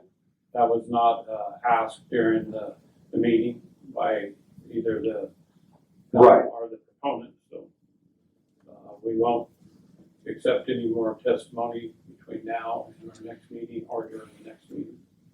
We'll make our decisions of what came before us. Is the board good with that? And the reason I'm saying that is because some of this I didn't get until this morning. And I don't want that to happen again. And Have to have time, very serious issues, we have to go research and review. Very good. So we will continue this on, no further testimony or written testimony allowed. Therefore, we'll take everything under consideration that we have before us. All right. Can I make a comment regarding scheduling? Yes. Are you able to set this in the afternoon portion of your December 16th meeting? I'm a municipal court judge and we have a court session that's set in the morning. So if that's possible, that would be preferable. Okay, we'll take that under consideration. Our administrative assistant, Melanie, heard that. And it's not unusual. We have a hearing this afternoon to have different times of the day to accommodate people. We can do that. Yep. Mostly. Board it, don't have no problem with it doing it afternoon. It'd be fine with me. All right. Thank you. All right, we will, as I said, we'll continue this hearing. No further testimony come forward for the afternoon, 2 weeks from today. so before you stop with that, I can't remember his name. Ms. Ratliff? Does it matter? I mean, because we're gonna have a decision, then we're not gonna allow no more testimony. Yeah, do we even have to be here? You don't have We don't have to to be, now, but. you don't have to be here, but the reason why if somebody wanted to be here is because there's another chance to appeal to a higher level, which is Luba. So if you don't want to. But you don't have to make that appeal at that moment. No, You you got don't. 15 days, I assume, like the last one. Yeah, but if you want to hear our discussion and our decision, if you decide, either side decides to go further, that's up to them. I'm just trying to get it in my own head, so. All right. We got one more item that is not, until before 1 o'clock that we can get out of the way. Mr. Knowles, are you still on the line?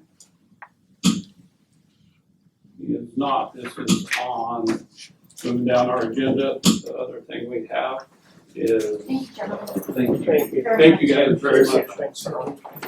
This is for Lisa, tax. did you want this back? Lisa? I'm just observing, because I'm gonna be commissioner till January. Oh, I have more at home. Wait, it's in the record. Yeah, okay. Is that part of the record? It's in the record. Yeah. We should just refer it back. Just make sure that that we means have that it. our Okay, place. Thank you. out there. All right, so we have, They sold write the off house and taxes on that abandoned one. manufactured homes. Regardless. So that's our next Yeah. item. Mr. Knowles is not on the line. Are you guys I've been all going over forward with this? picking up stuff on ranches, Yes. farms. No, it's not there.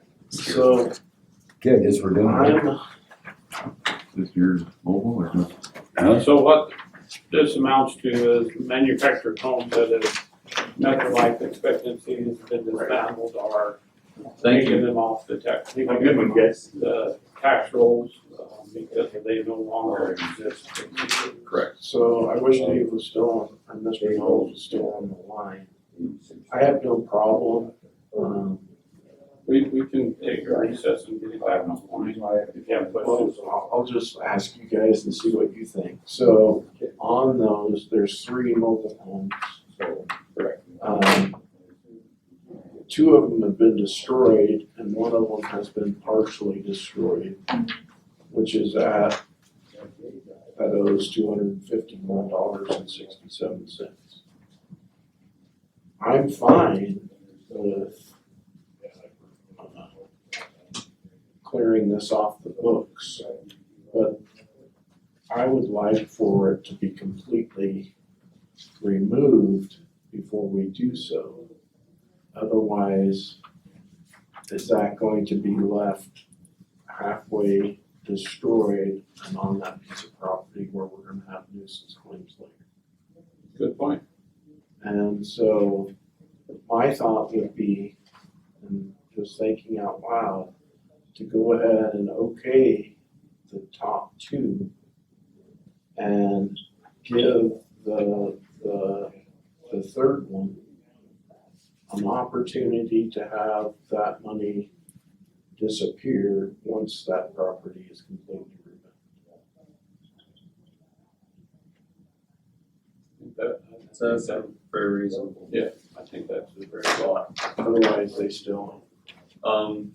Now, just real quick, we do have a petition in front of us signed by both Jim Bailey and Dave Knowles on this.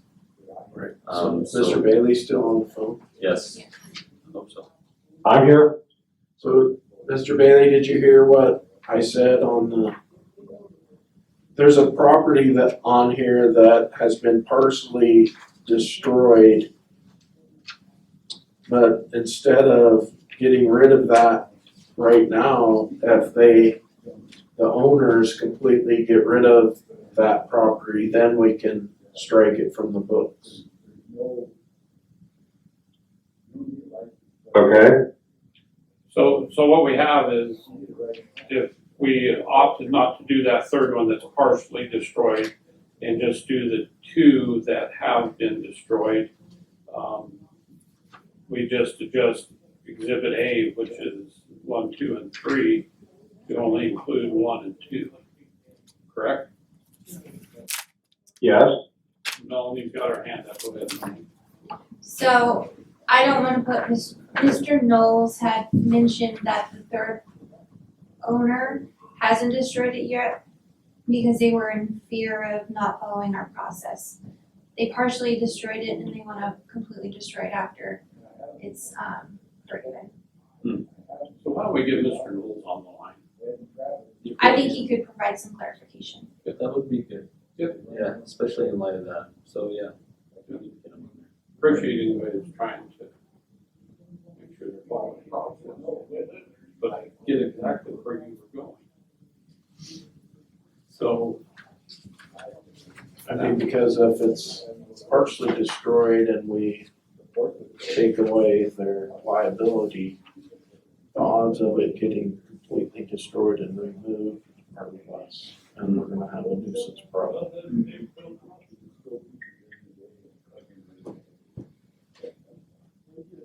Hey, can you ask those guys to move out into the lobby? Yeah. We're having a lot of discussion.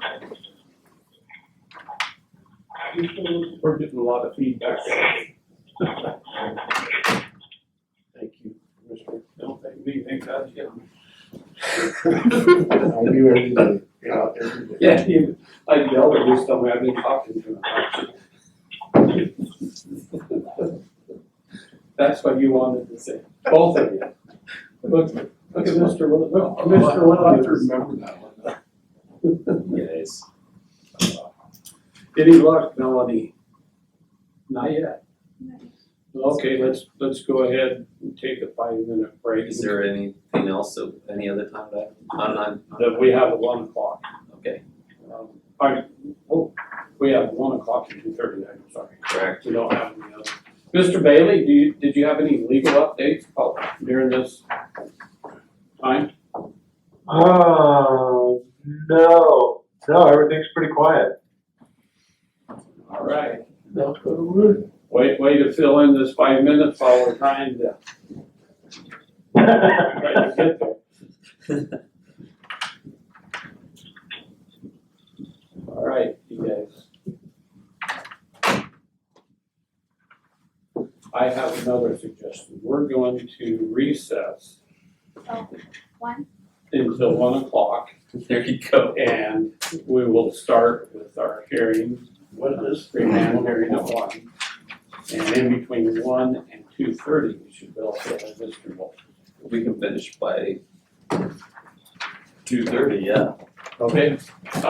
We should. So before it's 1 o'clock, is, the consolidated, Mr. Bailey online?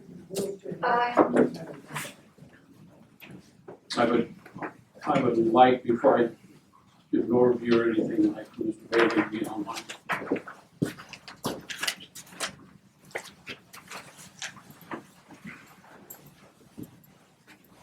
We're waiting for legal counsel to get online.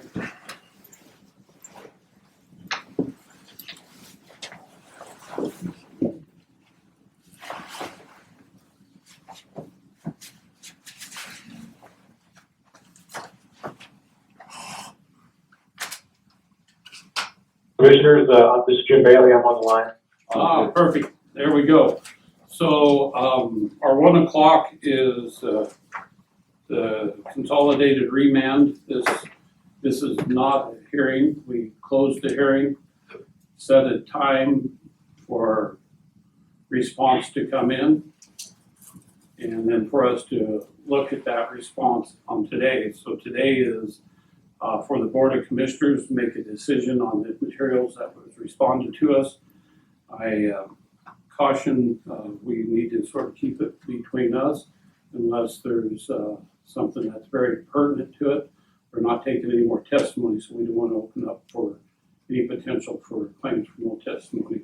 And Mr. Bailey, I may have forgot something. Make sure that's within the guidelines of where we closed our hearing process.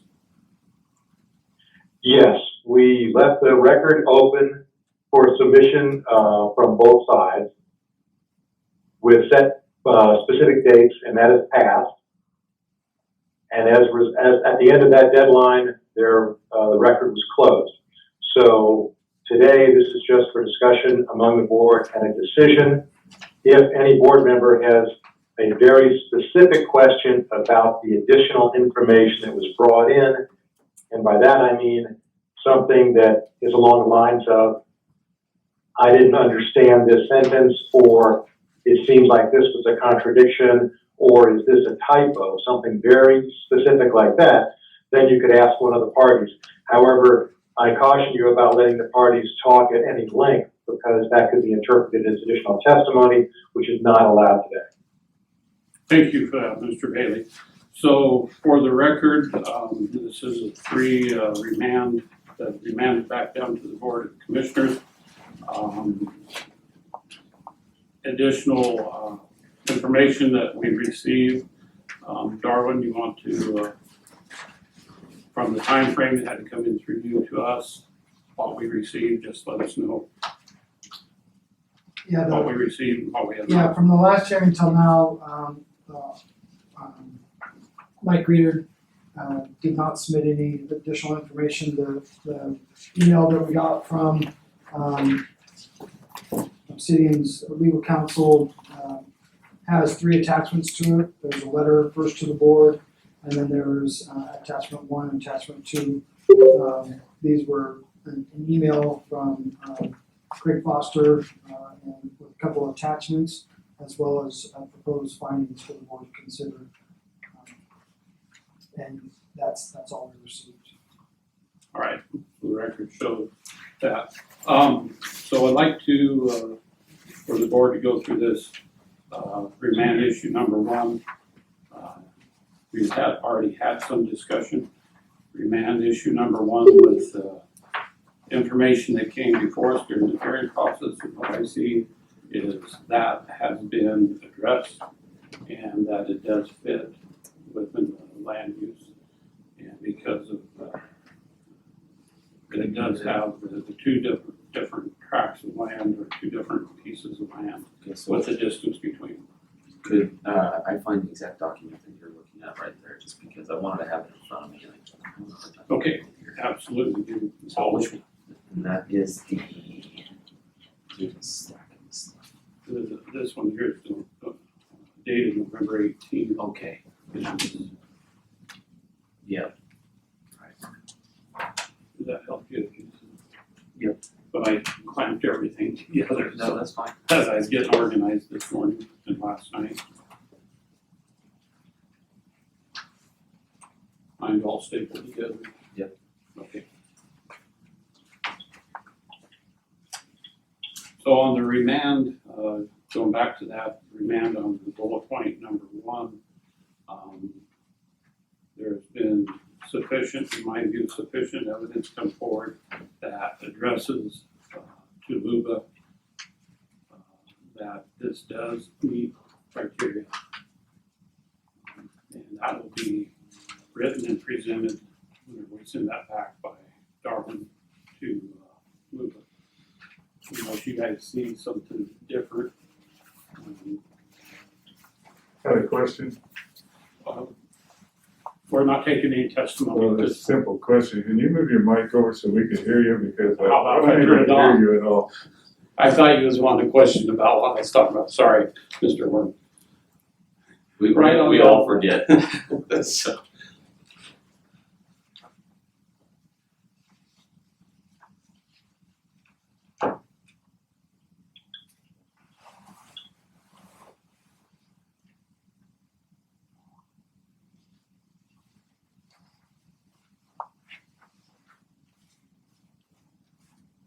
If you remember right, this was about the 1,320-foot test, the track test to make sure that it fits within the guidelines of the process.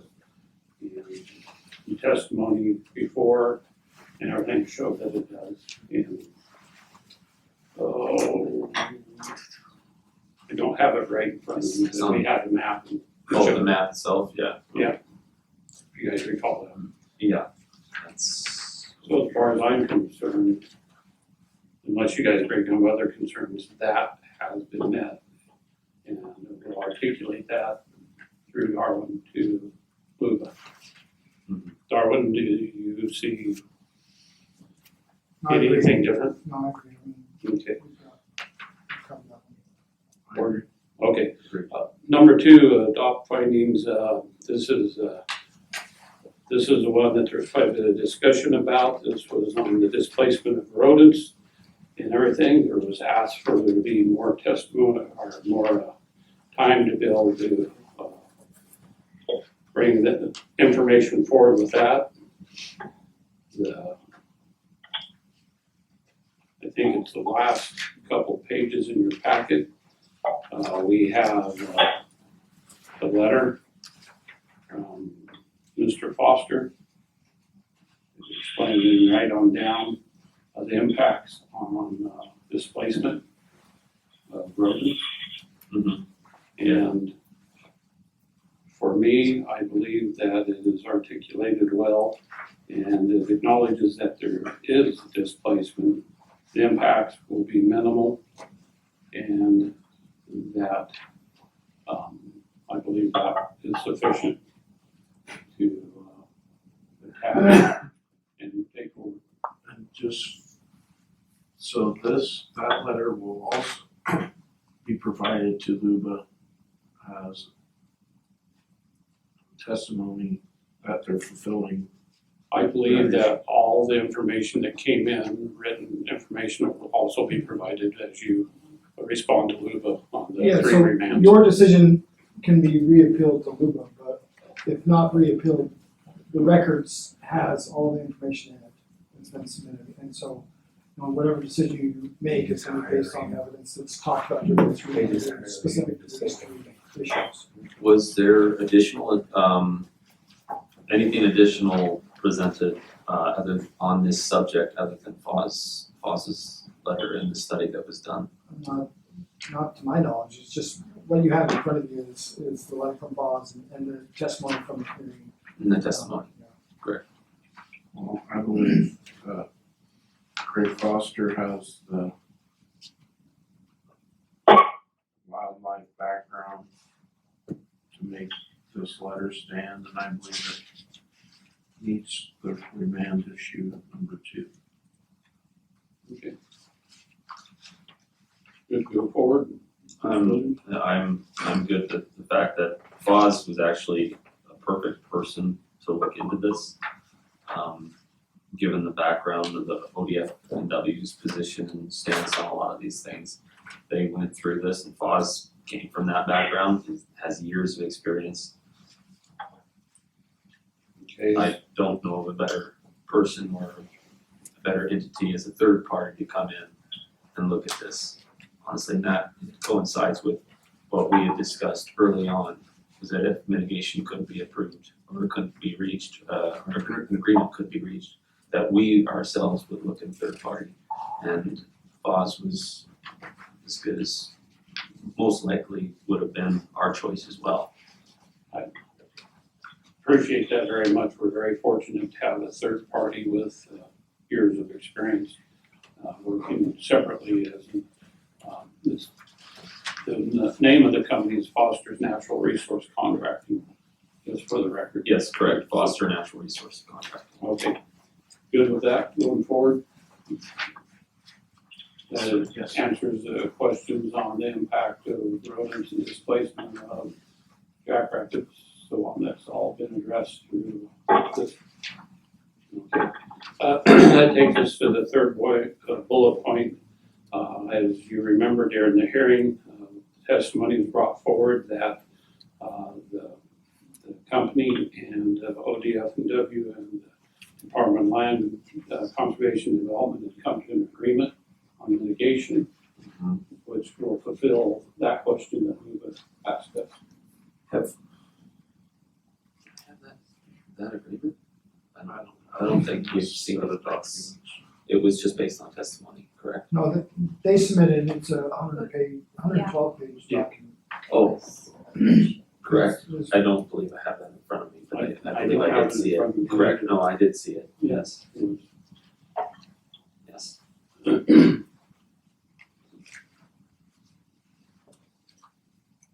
So, as we work only on the 3 remand items that just went through individually, our duty is to respond to LUBA through Darwin, to Bell, bring the stuff forward in the direction and information that's come.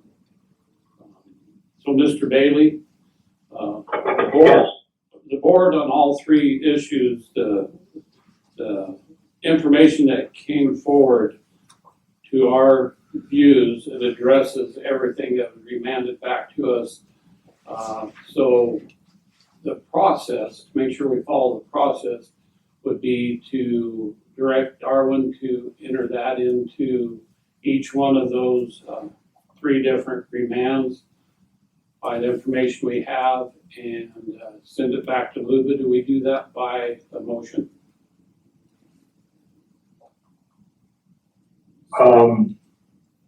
Yes, you're going to make your decision on all 3, and then from there, you made your decision, and it would be remanded back to LUBA, or sent back to LUBA. Okay, So go ahead. if that's. Actually, you know, Darwin isn't, this is their decision, and if the parties object to it, then the parties would appeal back to LUBA, is that right? That's how I understand it, yes. Yeah. They have to Yeah, appeal okay. it back to LUBA. Similar to if Right, your board right. remanded something to the planning commission then would make a new decision. You're now just supplementing the Correct. original decision with these findings on these 3 facts that were remanded. That's right, that's right.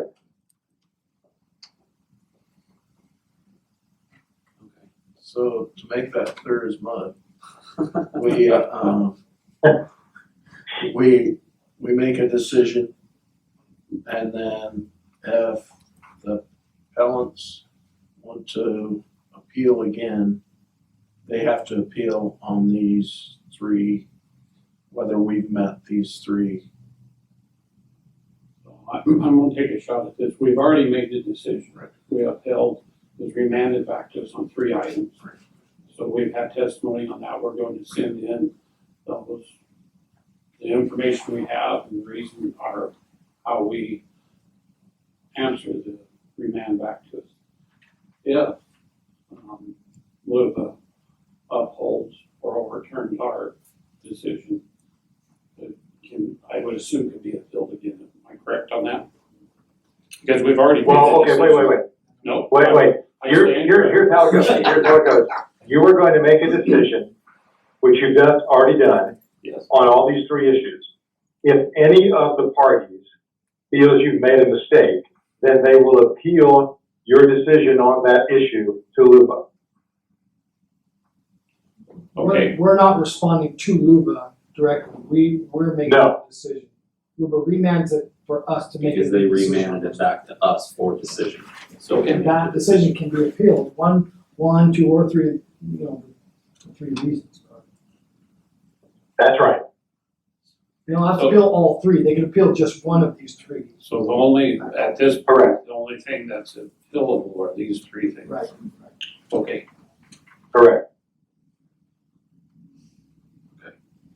So I guess I'll make a motion to state that all 3 of the remand issues, 1, 2, and 3, we find that were made, and I guess, what else do you want on there? adequately addressed. And were adequately addressed. Mr. Bailey, does that cover? I think it does. I was trying to think of a better way to word it.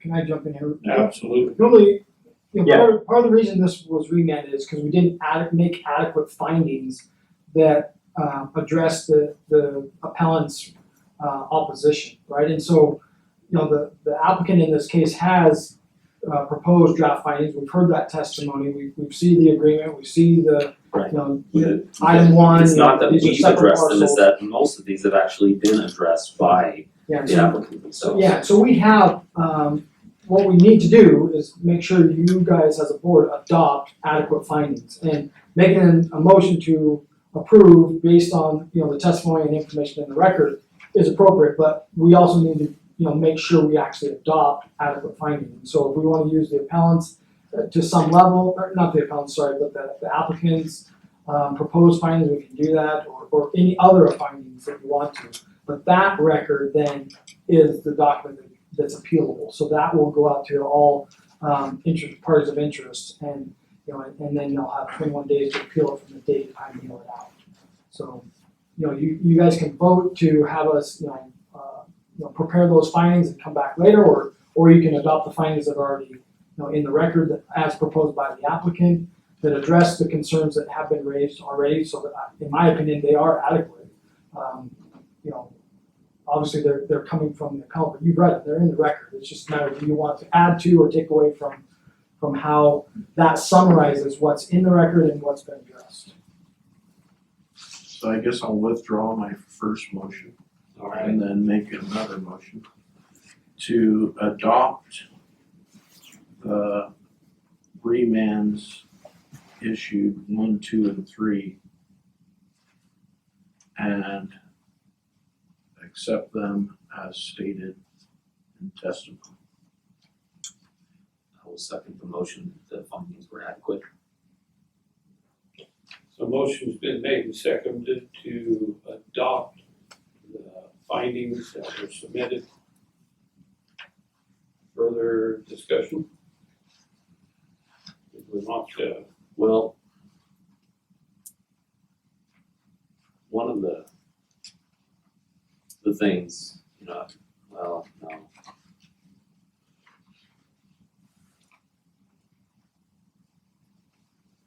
This has been a long process. it has been a long process, and I think all 3 of us are sitting here knowing that people tear apart anything from the motion to a single word. And I guess, I go back to the testimony that was here, because that adequately addressed those 3 remand things that Luba said that we haven't addressed. Mm-hmm. And so And it's hard, and we have now addressed those. we only address the findings that are in front of us or those that are remanded to us. Correct. And as was stated in bullet point number 1, on the track test, there was testimony that came to us that it meets the criteria. Bullet point number 2, there submission of adequate professional third-party writings of the impact of rodents and jackrabbits and so on.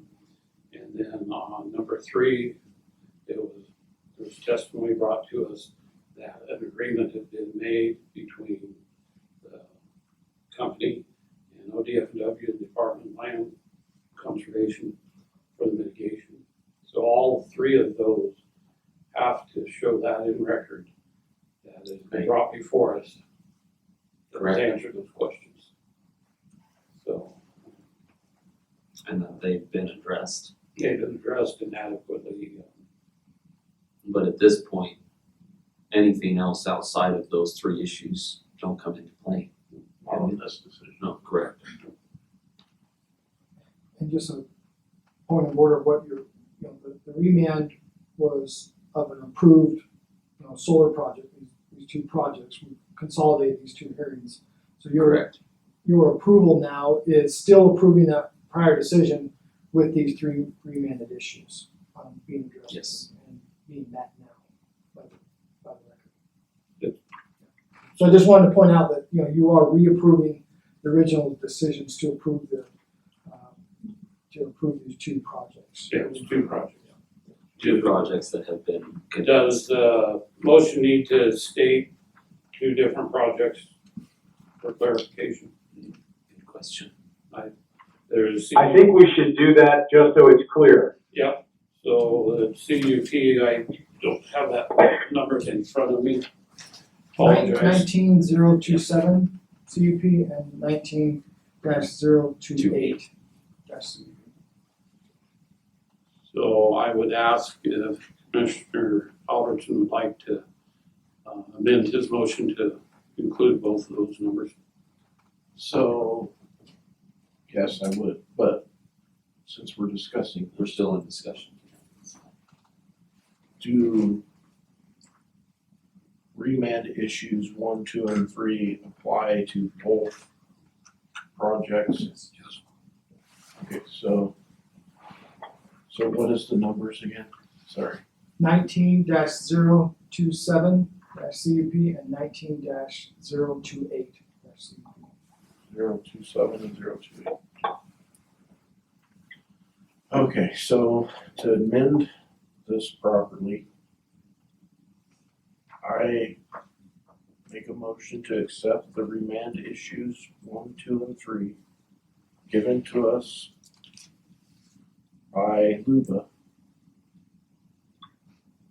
And for the project numbers 19-027 and 19-028. CUP. We approve I'll second that. I've already seconded the motion. The motion's on the table, so a motion amended. And I'll accept the amendment. Okay, so amended motion, seconded. Further discussion. I guess. Just stop discussion, it's clearly using the findings of the. Correct. Yep. All in favor, say aye. Aye. Chair votes aye, motion carries. Thank you for everybody that came to sit through that. Darwin, you were directed to get all the information together as was stated and to put it together and respond accordingly. Parties of interest will get mailed to notice. Yeah. All right, thank you. Is Mr. Knowles available by phone now? 1 second. Please, sorry. Absolutely. Mr. Muir, I'm going to take this. Completely different thing. Is a bear that has the collar on it. Let me grab my phone. Do you want a 30-sec reset? I'm just waiting to see if you can get. I'm sorry, I just didn't. Mr. Knowles. No problem. We have questions on the 3 pieces of, or not 3 pieces, 3 mobile homes. On number 3, it says partially destroyed, so where there was a concern of approving this, and then then that never being cleaned up. Do you have any? So I can bring a lot of clarity to that. So that's an abandoned manufactured home on another person's property. And then he got nervous that he might become responsible for it, tax-wise, or because of he didn't own it. And the owner is abandoned, has been gone for years. We haven't been able to track him down for taxes, and he can't get hold of them either. And so his concern was where he stood on that. And so the truth of the matter on that one was he wants to make sure that that goes away, and he's going to go ahead and properly demolish it and take it away.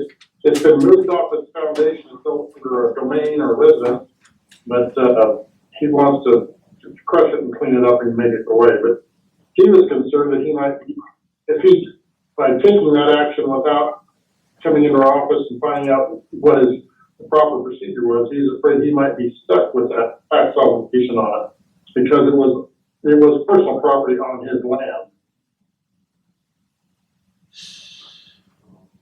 Clear as mud? Yes. Yeah, we're all three looking at each other, Dave. Go ahead, Commissioner. So, just to, Mark, would you like to, because it was originally your question, and I think it was a good one. Just in terms of, the question was whether or not we would just approve the first two on this list and hold off on the partially destroyed, until it was actually fully destroyed. But then the question arose that there's a possibility he was waiting for us to approve this so that he could fully remove that because he was concerned about liability on him. Is that correct? That's correct. And so I told him, I said, because technically he doesn't own it. It's been abandoned. It's on property, and yes, it's been there for years. He could take it legally through a long process. It's simpler to destroy and move on with it. So then we come back to the demolishment of it. It's on the tax side of it, and he was afraid by taking that liberty into his own hands, he would assume himself responsible for the tax obligation. So does the county own that? No, it's an individual out of Eugene owns it. I don't think we could give him permission to destroy it if we don't own it. Well, No, we're not in to destroy it. We don't have an obligation on that side of it.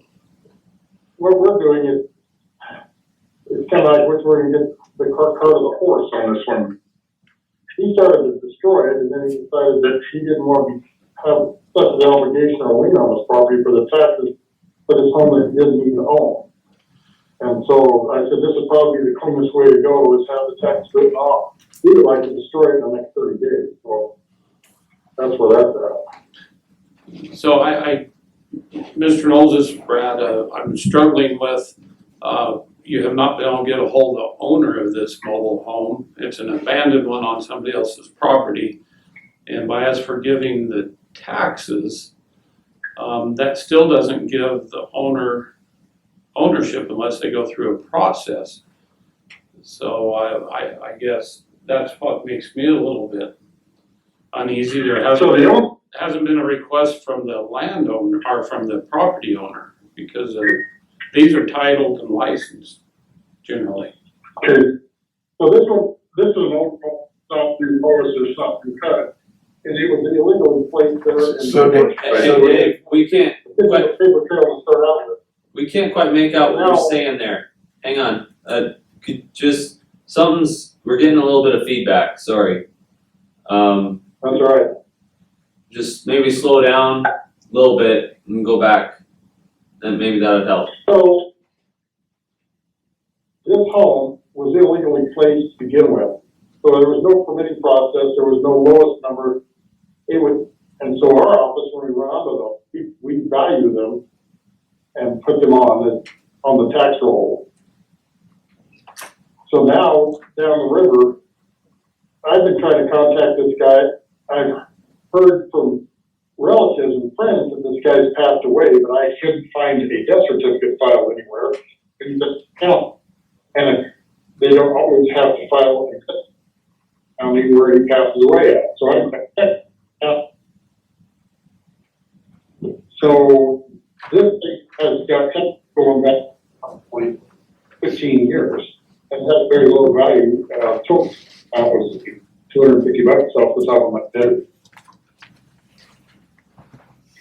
So as far as owner, because it's been on his property so long, he can go through the process if the people were to destroy it off site. There's a process that they have to do. Hey, you're breaking up again a little bit there.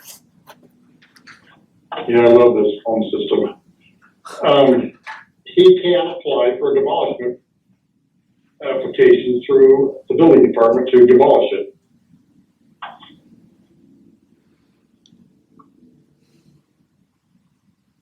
Are we still there? Yeah. Yeah, Processing. All right. yeah, everything that needs to go away, I understand that, it's just,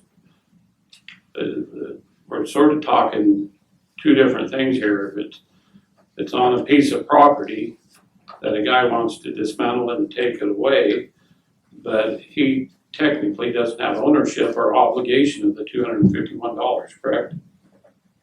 Correct. So we're forgiving taxes to somebody that doesn't even know we're forgiving taxes, and then somebody's gonna dismantle this without the true owner even knowing it. I don't even believe the true owner is alive. But we don't. Commissioners, can I ask a question? Yes, sir. Dave, what exactly is he asking the board to tell him? Okay, let's back this up and simplify it. Correct? We're writing this off as a non-collectible manufactured home. And we've been in pursuit of collecting taxes on them 15 years with no response. So now we're looking to write that tax off.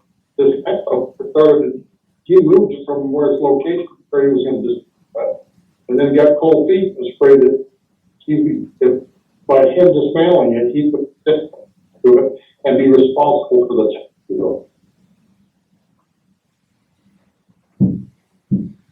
Well, I understand that, but what is he exactly asking the board to do?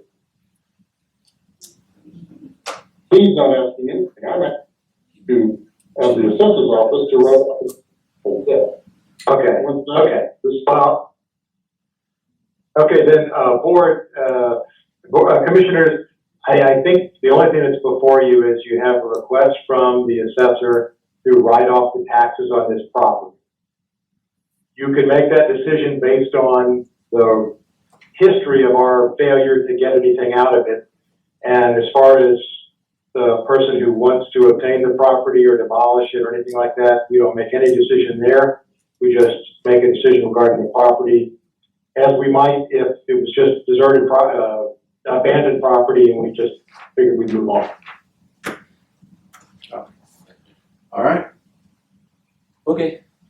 Do we need to make this, can we make this as one motion or do we need to do it one at a time? You can make it one motion that just lists all three. It lists the numbers. So I'll make a motion to remove.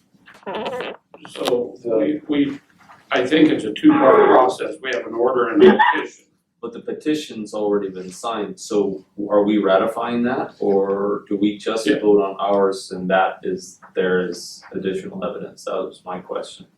Yeah, so I'm sorry to cut you off on your motion. I just wanted to, just looking at what's before us, what is the appropriate process is. So would it be to do the order first and then accept the petition that's been signed by Mr. Knowles and Mr. Bailey? Is that the right process? I think you would accept the petition and then issue an order based on the petition. Okay, we Okay. agreed. Agreed, all right. So I'll make a motion to accept the petition given to us by Mr. Bailey and Mr. Knowles. Seconded? Motion's been made, seconded to accept the petition in the matter of the cancellation of delinquent personal property tax. Any further discussion? All in favor, say aye. Aye. Chair votes aye. Now, Now I'll make a motion to accept the removal from the 3 mobile homes, number 70089, 70494, 73170, and have them removed from our tax books. by order. Yeah, by the order. And previous petition. Seconded. Motion's been made and seconded to accept the order in the matter of cancellation of delinquent property taxes, personal property taxes with the 3 mobile homes listed. Any further discussion? All in favor, say aye. Aye. Aye. Motion carries. That was our Mr. fastest. President, I will make sure he follows up and gets that, taken care of and cleaned up immediately. Okay. Thank you, Dave. Okay, so we will recess until 2:30 when we have a road vacation hearing at that time. Thank you. Thank you. Thank you, Jim. I don't think we've ever Item left on our agenda. We have a 2:30 road vacation. We had continued, closed the hearing and continued as we gained more information during the hearing process on this road vacation. One of the things that I needed to research myself was they kept talking about an easement, and I've talked with Mr. Knowles, and there is no easement to anybody's knowledge on this. It's just straight into Lake County Road. Lake County Road. And there's no easement. So that was the key thing for me.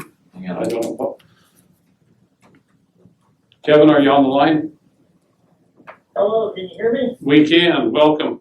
Just started the meeting. Thank you. Yep, just started the meeting and just going over, what I had said is we had closed the hearing part of it to continue on for the Board of Commissioners to research information that was brought to us. One of the key things for me was it was brought forward that Mr. Blay was told there was an easement there. I've talked with Mr. Knowles. His knowledge, there is absolutely no easement. It's just straight county road. So that issue is not an issue. I do need to disclose that yesterday evening, Mr. Blay emailed me. He did leave a message on my phone. I emailed back. You guys should seen the emails because I had you guys copied to follow the process very much. I'd like to follow the process and not deviate from that. So I want to make sure that you guys are aware of that email and you have copies of that. 2 separate issues. I would like to say we have a road vacation issue, which was very much what we have.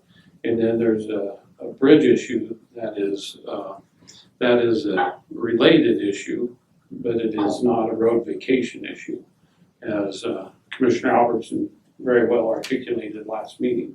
So thank you for that, sir. Am I missing anything that you guys need to follow up? That's what I followed up on. So, no. So for me, we're not taking more testimony unless we need some questions answered. So I sort of see this as a 2-part, and Mr. Bailey's online. The 2-part is we could vacate the road. That's what's before us. The associated or the related issue is the bridge that after, if we decided to vacate, we could have discussion of what we could consider or not consider. But the main thing we have to act on by the hearing process was road vacation. Mr. Bailey, am I any other direction or any other thoughts? Am I on cue on that?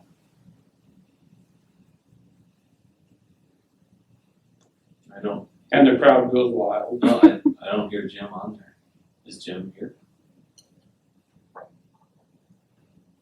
He's gonna want me to repeat all that? Yes. I believe you are correct. Do I have to repeat that Mr. Albertson was right on cue? Do I have to say that again? You have that recorded. So I'd like to have that clip. You put it right next Just to to play it over and over. put that right next to your dollar in your office. That'll be our Christmas present to you. So, Mr. Bailey, have you joined us yet? So we're going to take a couple of moments here to wait for Mr. Bailey to get online. I spoke with Mr. Bailey this morning, and we talked about this issue. And I think where I was hung up before was whether or not our first action would be, in fact, to vacate the road if we intended to also demolish a portion or all of the bridge. If we would just do that while it was currently within our right of way, and then we vacate the road at a later time once that bridge has been taken care of. But after my conversation with Jim, I determined that that's not necessarily needed. We can go ahead and vacate the road, and then because those are two separate issues, we would vacate the road and then decide what we're going to do with the bridge. Yeah, but that's what I was thinking, if we vacate the road, then are we working on private property? But the private property owner is on a call with us today, and our decision would be based on the agreement and anything from him himself. So it's not like we. So it's okay to have the discussion because it's a related issue for action, two different issues. Correct. And so I see exactly where you're going, is we vacate it and then we'd have to have agreement with the landowner. We, out of basically the goodness of our heart, we're gonna go in there and take the top part of the bridge and leave the abutments there, clean the rest of it up. Good faith as a good neighbor, and we'd have to have that in writing that they would agree to allow us. Right. And we have the property owner on the line right now. This is Mr. Bailey. Mr. Bailey, sir. Yeah, can you phone in or get online? Because, well, just a second here. Let me see if I can figure out how. It's going into my hearing aids. They can only hear one side of the conversation. It'd be great. Let me see here. Mr. Bailey, I believe I have you on speaker. Yeah, you can call into the conference room. We have one other on the phone right now, the roadmaster, so we'll just leave you on my phone. Everybody can hear it, okay? And then let him know that Mr. Blaine is on the video. Yep, so we have Mr. Blay on the video. We're not taking testimony as I'll go back over what I said. My question, one of the questions that brought forward was on if there was an easement there or not. That's been answered. There is no easement. It's just straight road, county road. So that has been answered. Talked with the board. We had a discussion of this should be a two-part decision. Road vacation, then the related issue would be discussion after a possible road vacation on if we want to take on any work on the bridge as far as dismantling some of it. So that's the way I understand it. It should be a two-part. One of the questions that was asked Mr. Bailey between the board was if we vacate the road, and then would we have to have an agreement with the landowner to go back in to take the stringers and the top deck off of the bridge? That's a really good question because without their permission, we'd have to get into whether or not there was an emergency that required us to go in and take care of it. I think as long as they state on the record that they're all right with us coming onto the property and that they'll work out the time for us to do that, then everything should be fine. So you could do it in either order you wanted to. You could vacate and then move on to the next issue of bridge removal or structure removal, or if you wanted to deal with the structure agreement now and then vacate, either one, whichever you feel would be the simplest. Okay, thank you for that. For me, I believe we need to, while it's in our ownership, if we're gonna do any work on the bridge, we do it prior to the vacation taking effect. Okay, if that's, That's the way I feel that we're covered, okay. for discussion. That was our discussion this morning, Jim, on the phone. And, maybe I misunderstood you, that we could, through an agreement and everything, but that was my original concern back when, well, we overturned Commissioner Albertson's decision. It just wasn't seconded. Oh, yeah, it was seconded, voted on. For discussion. Wait, I'm not clear. Whose decision did you overturn? Mark's. So, You shouldn't have got so much joy out of that, Jim. So my original concern was in fact just that if we vacate the road, how are we going to be able to get back on the property then at a later date or after that meeting to go and demolish a portion or all of the bridge if that was indeed our intent or decision? So, can I sort of answer that? Yeah, absolutely. So we do have email correspondence between commissioners and Mr. Blay that there's a recommendation for removal of the wooden portion of the bridge in its entirety, which is similar to what Kevin had mentioned before. So I was wondering if we could do a motion that would vacate the road after the bridge deck has been, and string has been removed. Okay, so you want to. Contingent upon that. Okay, so you actually you would defer your decision on vacating until the bridge structure was removed? No, the vacation wouldn't be fine. We'd go ahead and make the motion that the vacation becomes final after the bridge is removed. Oh, okay. Yeah, you can do that. Yeah, so if you want to work out the agreement, let them state on the record that they're okay with you coming in and removing it.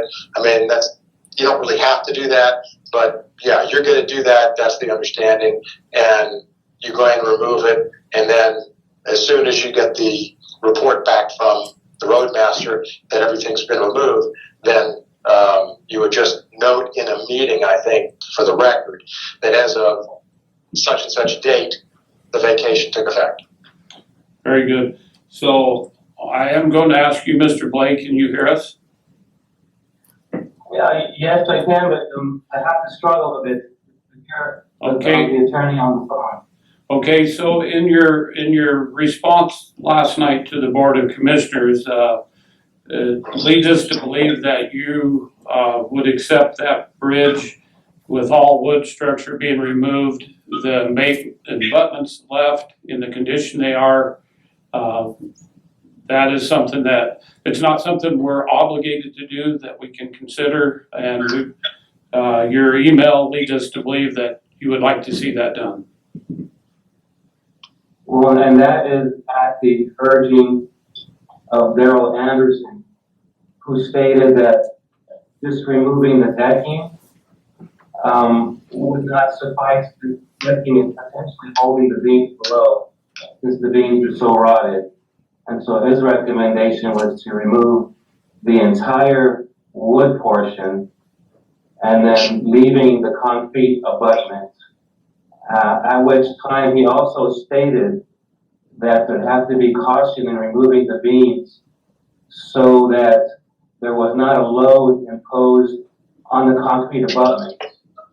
So if you can imagine a loader or tractor coming up to the concrete abutments and then removing the beams, as the beams come off, there's a load on the concrete. If they chose to remove it from the bridge portion. So his caution was that they had to remove it from the side so there would not be a load on the concrete after the beams are pulled out, because it could be detrimental to the abutments. So, and I think that's fairly easy to do, but I just wanted to make that clear that was a caution of his. For obviously for safety reasons during the demolition and to ensure that the abutments are okay to build upon afterwards. Can I? Yes. Have comment here? Yeah, I was in there, raised my hand. Yeah, we were gonna ask you that. Okay, so, if I may say a few words. Sure. As it pertains to this structure, I can understand, it as an asset. Mr. Blay wanting to maximize whatever the county is willing to do. I've gone back and forth in my personal thoughts on what the county should do or shouldn't do. After placing the road closed signs on both sides of the structure and recognizing that that county right-of-way has been locked off from public access for a very long time. And I didn't read this in the email, but with Mr. Blade's concern of the county's demolition and meeting certain specifications to suit, I'm not interested in the liability of the suit part. What Darrell Anderson has to say one way or the other about the bridge deck coming off, it to me has now become irrelevant. He either wants the asset or he doesn't. That's what my comment is as a road superintendent. Thank you. Well, I have to comment in response to Kevin's comment that the road has been blocked off from the public. That's not so. It's only been very recent, and that was as a result of talking to highway patrol. But then also, and my email conversations bear this out. The county initially told us it was not county property, that it was state property. Then we called the state, and the state told us it was not state property. Mr. Blay, we've already been down this path, and I appreciate those comments very much. We know it's county road right away. It's a county road vacation. We're trying to work in a direction to be a good neighbor on the bridge decking and stringers. You have brought forward concerns that brings potential liability to the county. So that changes the tone of us trying to be the good neighbor to make this happen. It's not questionable of whose property it is. It is ours, and we're in a vacation process. It's the condition we leave it in, which we're not mandated to do anything with the bridge at all. So. Well, my only point was that, contrary to what Kevin said, the road has not been blocked off for a long period of time. It's only been very recent as we've been trying to figure out who owned it and what to do. Got barbed wire all the way around it. It's not pertinent to today's decision, whether it's been used or not. We know we own it. Are we going to vacate it? And that's where we're at. So previous history of how much it's been used or not is impertinent to vacating as far as I'm concerned, unless you guys see otherwise. No, that's correct, Commissioner. So Kevin, just to follow up,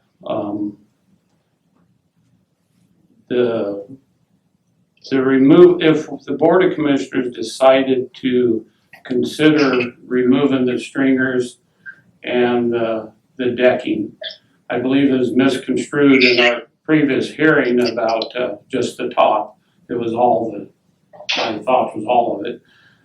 You have some concerns that were brought forward now that Mr. Anderson, Mr. Blay was concerned of damage to some structure that is in very poor shape already. So there's no way you can guarantee that the condition of that would be at any certain condition, correct? That's a good summary, yes. Okay. So,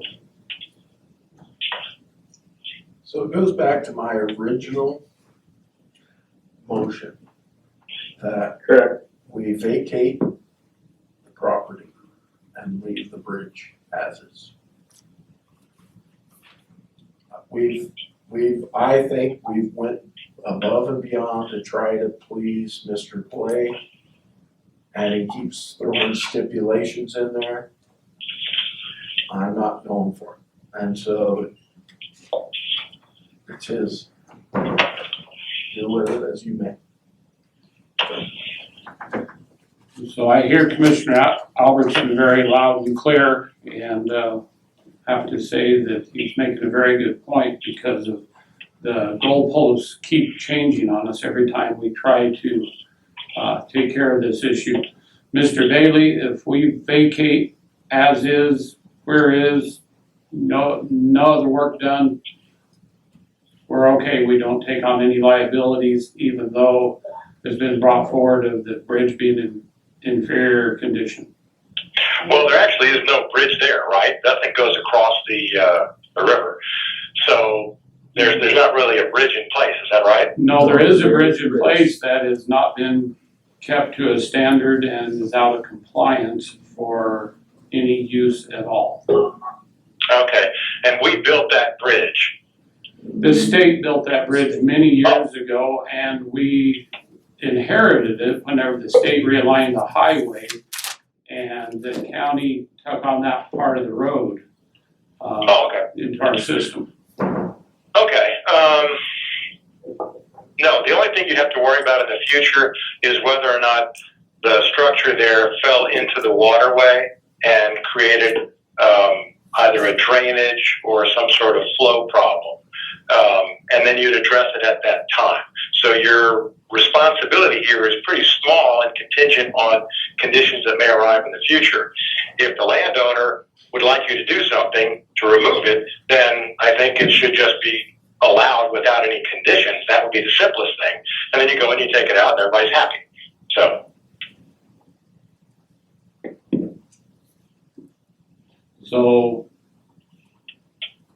I just want to limit any liability we have, so there would be a small amount of liability if that bridge was to fall in and become an issue.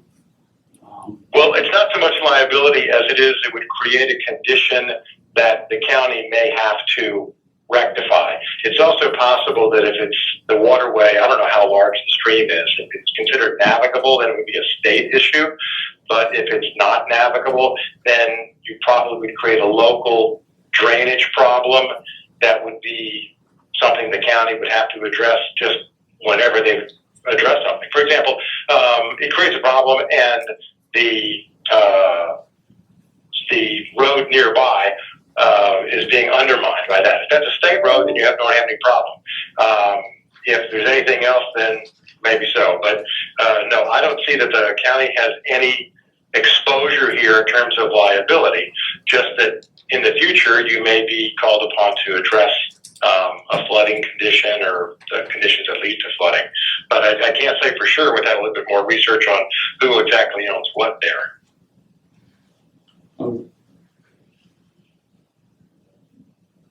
Okay, if we vacate this, all the adjoining property will be the same owner, which will be the Parkers, who Mr. Blay represents.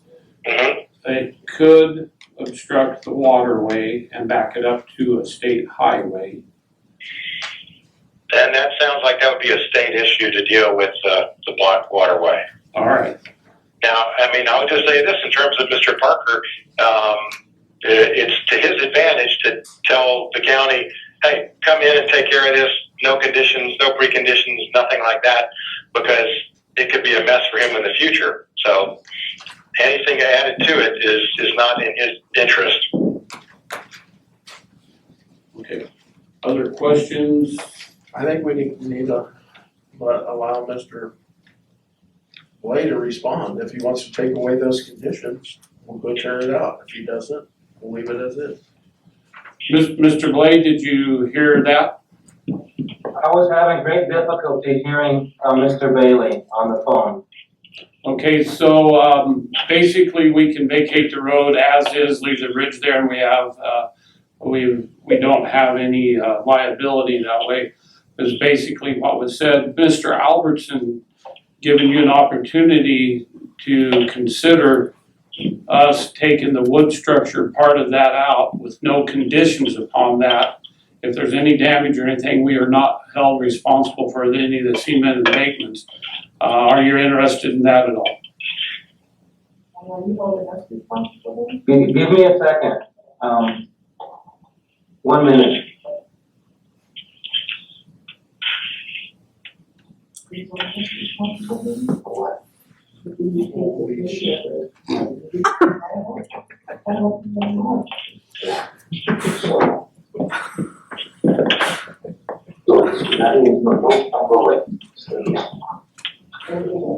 That means that they might be operating.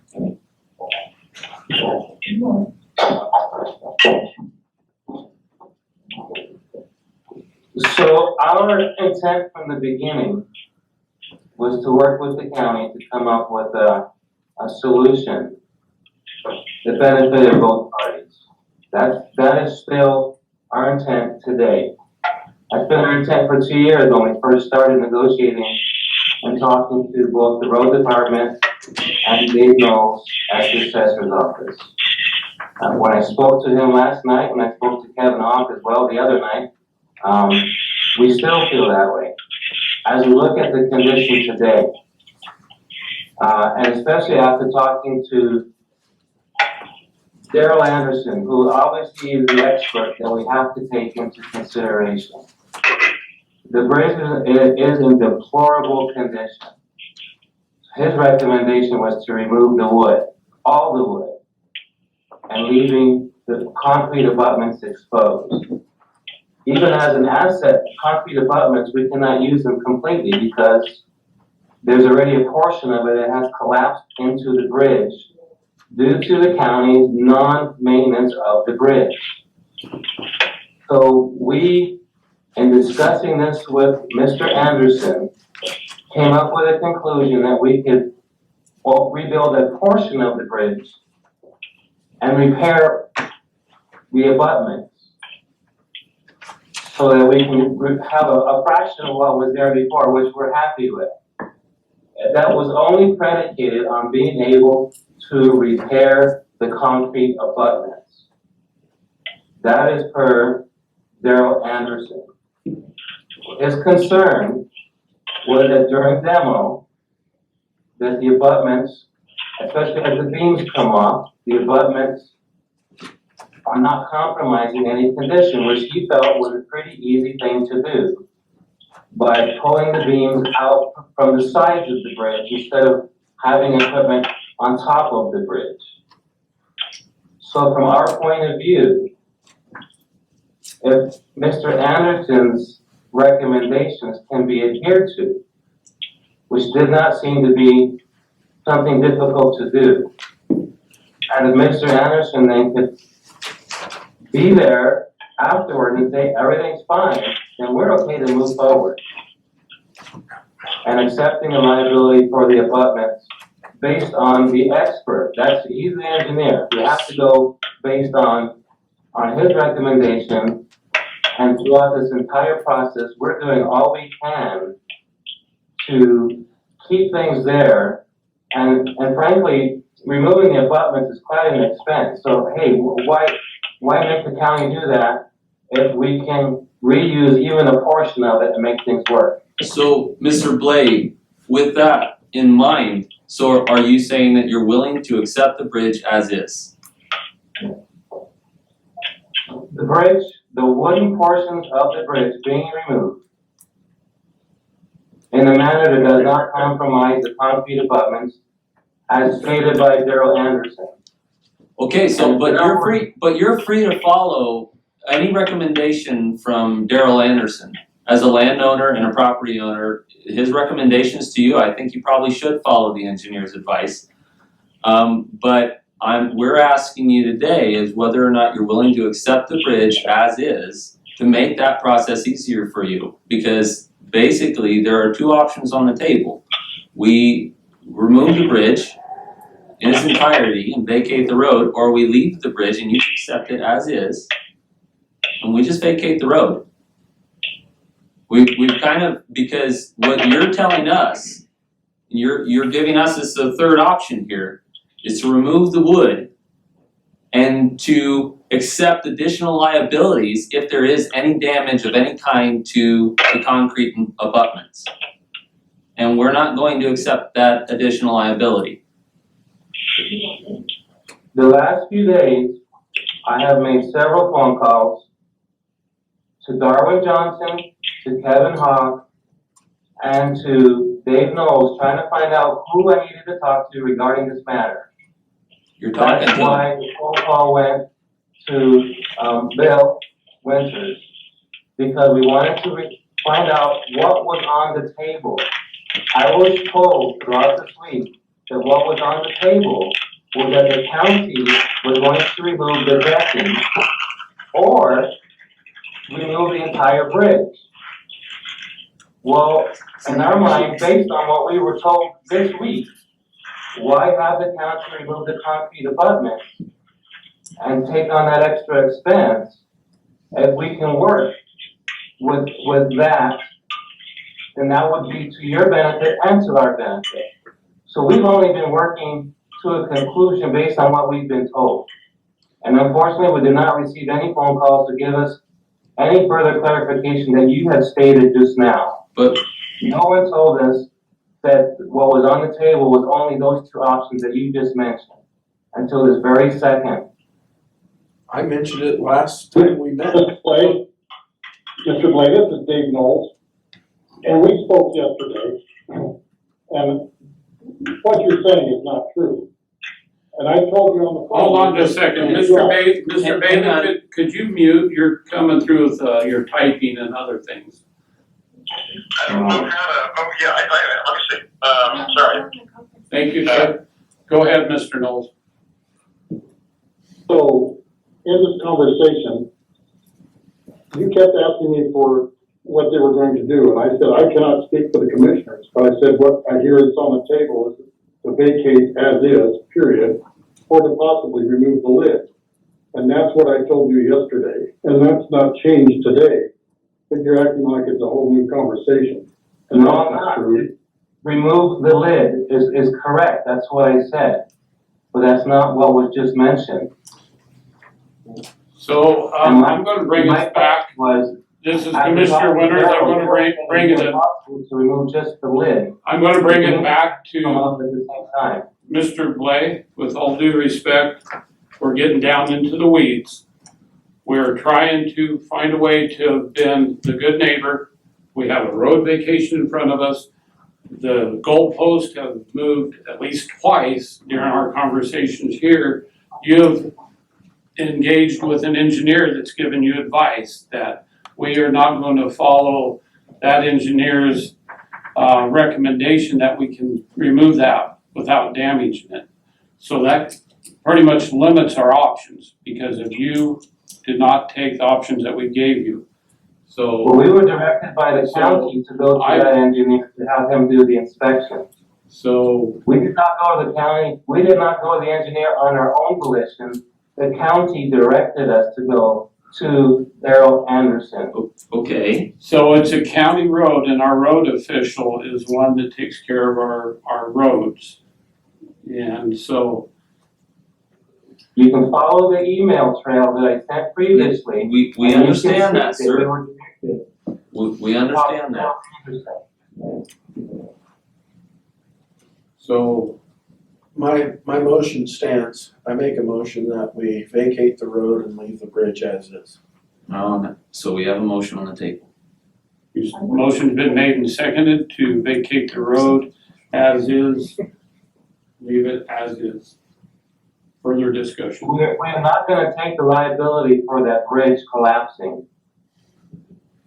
And again, it's extremely unfair for the county to not maintain the bridge for 40 years and then now impose a dilapidated bridge onto a 93-year-old property owner who's an invalid. That, you talking about being a good neighbor? That is not being a good neighbor. That is being a bully. And I'd like to actually have the attorney comment on that right now. So Mr. Blay, I gave you the option. We would go in, we would tear out the bridge and leave the abutments, but we will not be liable for any damage done to those abutments. So And my we can comment to Mr. Albertson was then, according to Daryl Anderson's advice, if the removal of the bridge could be done to the side of the bridge instead of above the bridge so that the abutments would not be compromised, we could probably resolve that issue fairly easily. But you're unwilling to remove any of the placing liability on the county, even if we were to go that route and remove that from the side. No, we're not. If it was done in that manner, and Daryl Anderson, being the professional, were able to look at it and say everything's fine. We had that long discussion about that. He said everything should be fine. But that's what you're trying to tell us. You're telling us that you want us to remove it in this way, we will remove it in that way, but then you want Daryl Anderson to come back and confirm that there's absolutely no damages done to the bridge whatsoever, and if there is, or if you try to claim that there is, you are placing liability on the county, into which you'll probably be back here at this same point in time, at this same meeting, in this same room, trying to tell us that there was additional damages to the bridge. We're accountable to every taxpayer in this county. And quite frankly, I feel like we're getting the runaround to where you just want us to pay for repairing your bridge. No, I don't. I completely disagree. If you have to demo the concrete abutment, that's additional work. If Daryl were able to say it's fine, and frankly, he said, as long as they don't get on top of it when the beams come out, everything should be fine, then I don't anticipate anything being wrong. So, if you're gonna ask us to write a release of liability, I think that's the least that could be done. Mr. Blay, I appreciate your comments very much. I'm going to run a little bit further down the rope here. Right now, that bridge is ours. And our roadmaster at one time, previous hearing, said, remove it all, get rid of everything. We gave options out there to be able to try to be the good neighbor and help. Mr. Albertson, you've articulated that well, is a yes or no answer. Will you accept it if we take this off? We have not got a yes or no answer. One of our other options is to tear the dadgum thing out in its entirety, so we don't have no liability, and vacate the road. Is that a motion? That is not a motion, I'm putting it out there because of, be honest with you, there's frustration in my voice, you can all tell, as we're trying to do the right thing here. And we're being forced by possible liability to do something above and beyond. And so right now I'm leaning towards cement, everything comes out, we haul it off, then we vacate the road. Because it's our ownership right now, we own it, we can do whatever we want with it. Am I right on that, Mr. Bailey? Well, here's the thing, the state put the bridge in, and then we have the public road is ours. We have a right of way. I mean, technically, we have a right of way up to the bridge, and then a right of way on the other side of the bridge. The bridge itself was also transferred to us. Well, I don't know how it was. I don't know the nature of the transfer. You see, so if the state transferred ownership of the bridge to you, then you own it. You have the right to go in and do whatever you like to it. Then, once you've done that, since you now have the right of way to go in, after that you can vacate it. So if you actually own the bridge, because the state transferred the ownership to you, then you can do whatever you want to. That clarifies it. I'm looking for the title report. So. Is Dave Knowles still on? Mr. Knowles, are you still on? So, yes, we did a title report, and the county truly owns that, 100%. Owns the There is bridge? no easement, it's deeded road.